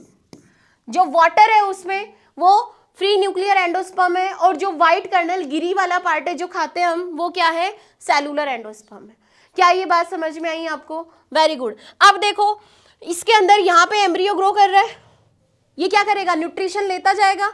तो कुछ सीड ऐसे होंगे कि मैच्योर होने के बाद भी उनके अंदर कुछ एंडोस्पर्म बाकी रह गया, उन्हें एंडोस्पर्मिक सीड या एल्ब्यूमिनस सीड कहेंगे, ठीक है, और कई ऐसे होंगे जिसमें टोटली कंज्यूम कर लिया जाएगा, तो उन्हें क्या बोलेंगे, नॉन एंडोस्पर्मिक, जिनमें नॉन एंडोस्पर्म यानी कि एंडोस्पर्म अब्सेंट है, या नॉन एल्ब्यूमिनस सीड्स कहा जाएगा। ये सीड में भी पढ़ेंगे, सीड के टाइप, ठीक है। तो बेसिकली मैंने यहाँ पे एक स्लाइड और ऐड की है, हम क्या कह सकते हैं, एंडोस्पर्मिक सीड या फिर एल्ब्यूमिनस सीड। एक टाइप तो ये हो गया, दूसरा टाइप क्या हो जाएगा, नॉन एंडोस्पर्मिक सीड, या फिर इसको क्या बोलेंगे, नॉन एल्ब्यूमिनस सीड बोल सकते हैं। अब देखो एंडोस्पर्मिक सीड है, तो एंडोस्पर्मिक सीड या एल्ब्यूमिनस जो सीड होगा, इसके अंदर सीड मैच्योरेशन के बाद भी एंडोस्पर्म बाकी रह गया, ठीक है, ठीक है। तो आप लिखोगे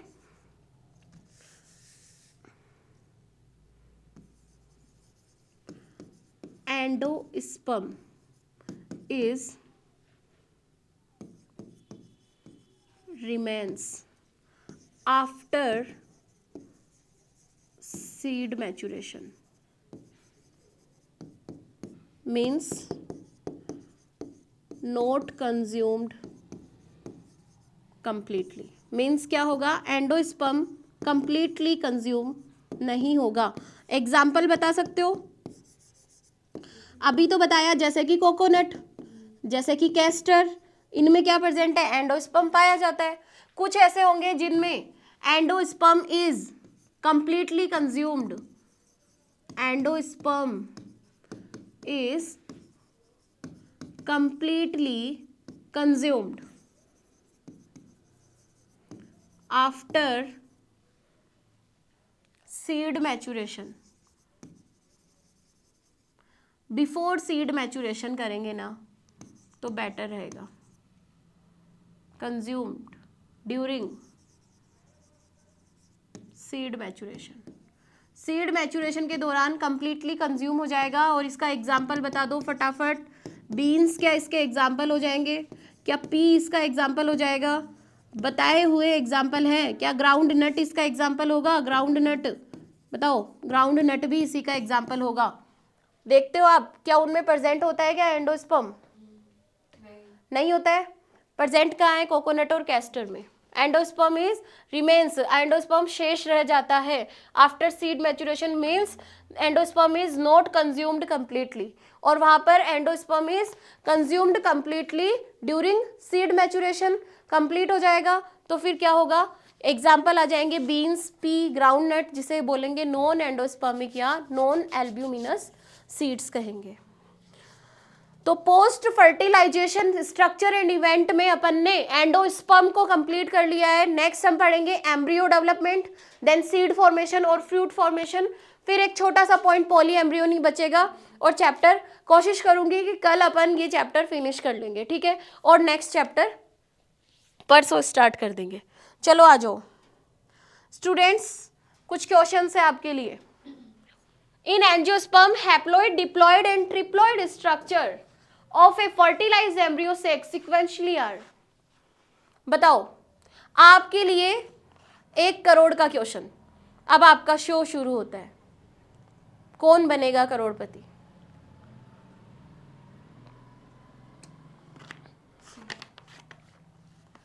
कौन कौन बता रहा है? सी, सी किसने बताया भाई? हैप्लॉइड, हैप्लॉइड सिनर्जिड, हैप्लॉइड होती है क्या, एंटीपोडल सिनर्जिड, ठीक है। सिक्वेंशियल देखना है। डिप्लॉइड कौन होता है, क्या जाइगोट डिप्लॉइड होता है? बिल्कुल। ट्रिप्लॉइड कौन है? प्राइमरी एंडोस्पर्म न्यूक्लियस क्या है? ट्रिप्लॉइड है। C option is right, very good, ठीक है। नेक्स्ट देखो, what is the fate of male gamete discharge in the synergid? Synergid में जो मेल गैमेट हमने डिस्चार्ज किया है उसका क्या होगा? एक तो एग से फ्यूज होगा, और एक किससे फ्यूज होगा? One fuse with egg and other fuse with central cell. कोई प्रॉब्लम है इसमें? नेक्स्ट देखो, what is double fertilisation? Double fertilization कौन सा है? Syngamy and triple fusion, very simple. Okay, चलो नेक्स्ट पे चलो। नेक्स्ट क्वेश्चन देखिए, एक डिप्लॉयड फीमेल प्लांट है and a tetraploid male plant है, इनके बीच में अगर क्रॉस होता है तो एंडोस्पर्म की प्लॉइडी क्या होगी, बताओ।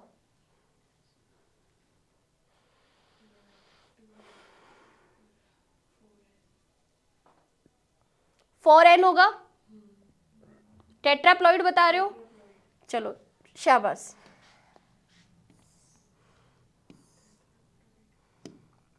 मुझे बताओ फीमेल कैसी है, फीमेल, फीमेल कैसी है, डिप्लॉयड है। तो जब फीमेल डिप्लॉयड है और मेल कैसा है, मेल टेट्राप्लॉइड है, टेट्राप्लॉइड, तो ये तो है 4n प्यारे बच्चों, और ये है 2n। तो फीमेल में स्पोरोफाइट में मियोसिस होगा, हैप्लॉइड बनेगा। एग सेल कैसी होती है, हैप्लॉइड होती है ना, 2n का जस्ट हाफ यानी कि n होती है। तो इससे जो एग सेल बनेगी उसकी प्लॉइडी क्या होगी, n होगी। और नॉर्मल है फीमेल, तो नॉर्मली यही होता है, हम स्पोरोफाइट्स में हमारे अंदर यही है। आगे देखो, मेल एब नॉर्मल है, मेल जो है वो टेट्राप्लॉइड है। तो इसका जब मियोसिस होगा तो कितने नंबर ऑफ क्रोमोसोम बच जाएंगे गैमेट्स में, आधे। 2n का n बचा है ना, तो 4n का कितना बचेगा, 2n बचेगा 4n का, है कि नहीं। अब उसने क्या पूछा है, एंडोस्पर्म की बात करो। एंडोस्पर्म पहले से ही 2n था, दो तो पोलर न्यूक्लियाई है ही, यहाँ पर एक एग सेल है, तो एक एग सेल से, एग सेल कैसी है, n है, इससे एक मेल गैमेट फ्यूज करेगा और मेल गैमेट की प्लॉइडी है 2n, ठीक है, मेल गैमेट की प्लॉइडी 2n है। अब यहां पर ये तो पहले से ही 2n है पोलर न्यूक्लियाई, और दूसरा मेल गैमेट है उसकी भी प्लॉइडी 2n है, तो 2n और 2n, 2n तो पहले से था पोलर न्यूक्लियाई का, और ये इसका हाफ होगा मियोसिस से, तो 2n और 2n मिलकर के 4n। तो एंडोस्पर्म की प्लॉइडी क्या होगी, टेट्राप्लॉइड होगी। आ गई बात समझ में। तो देखो एंडोस्पर्म की प्लॉइडी क्या होगी, tetraploid is the right answer, 4n हो जाएगा। ऐसे आपको कितना भी क्वेश्चन दे दे, कितना ऑक्टाप्लॉइड दे दे, कितना भी दे दे, अगर मेल ऑक्टाप्लॉइड है तो जो गैमेट बनेंगे वो हाफ हो जाएंगे यानी कि 4n होंगे, और 2n एंडोस्पर्म होता है यानी कि हेक्साप्लॉइड बनेगा।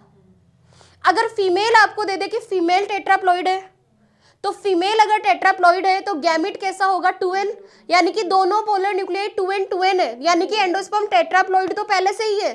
और अब अगर नॉर्मल आया है, अगर मेल नॉर्मल था तो n आएगा गैमेट, तो पेंटाप्लॉइड एंडोस्पर्म हो जाएगा। तो ऐसे बहुत सारे एग्जाम्पल आएंगे, ठीक है। नेक्स्ट देखो, double fertilization leading to initiation of endosperm of angiosperm require, क्यों चाहिए होता है, fusion of one polar nucleus and second male gamete, fusion of two polar nuclei and second male gamete, बताओ, फ्यूजन ऑफ 4 या all of the about. अरे ये होगा ना, दो पोलर न्यूक्लियाई फ्यूज करते हैं और उनके साथ में सेकंड मेल गैमेट फ्यूज कर जाता है। नेक्स्ट है, if an angiospermic male plant, male कैसा है बच्चों, डिप्लॉइड है और फीमेल टेट्राप्लॉइड है, बता दो, आंसर बता दो, एंडोस्पर्म की प्लॉइडी क्या होगी, बताओ।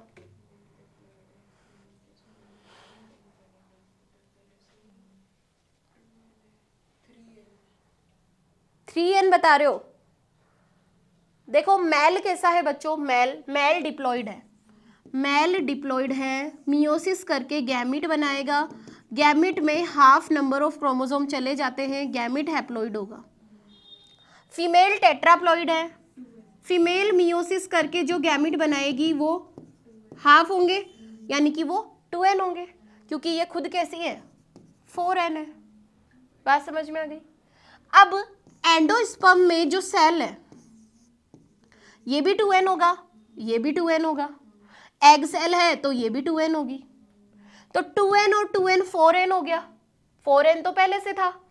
इसका एक मेल गैमेट आएगा फ्यूज करने के लिए, तो 2n 2n एंड 2n और 2n, ये तो एंडोस्पर्म में था, दो पोलर न्यूक्लियाई थी, और साथ में एक कौन आ जाएगा, मेल का गैमेट आ जाएगा, तो टोटल कितना हो गया 5n।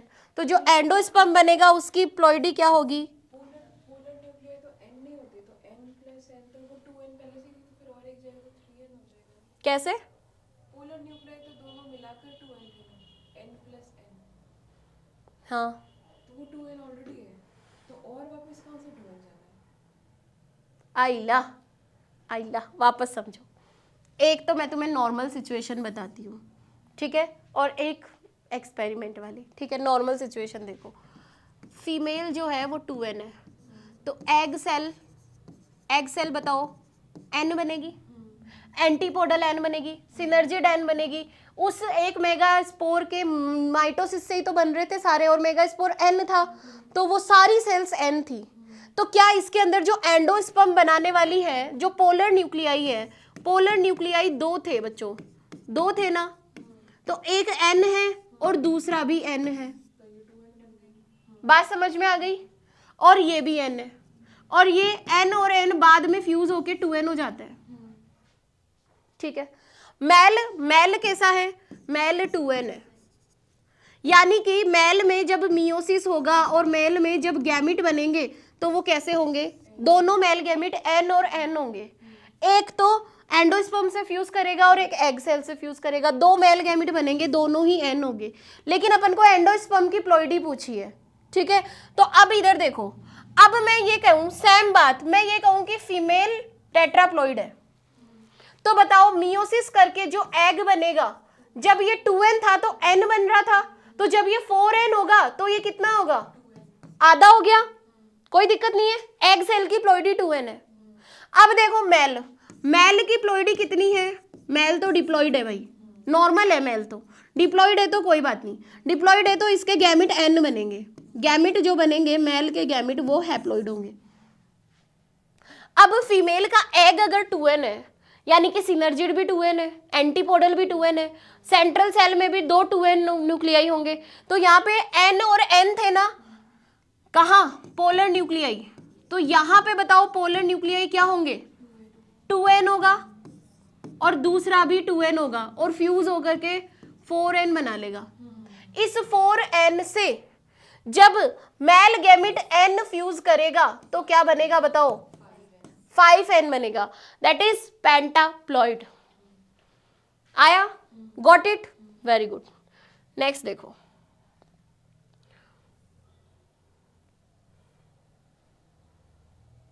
Next question, in angiosperm triple fusion is required for the formation of, किसके फॉर्मेशन के लिए हमें ट्रिपल फ्यूजन चाहिए होता है?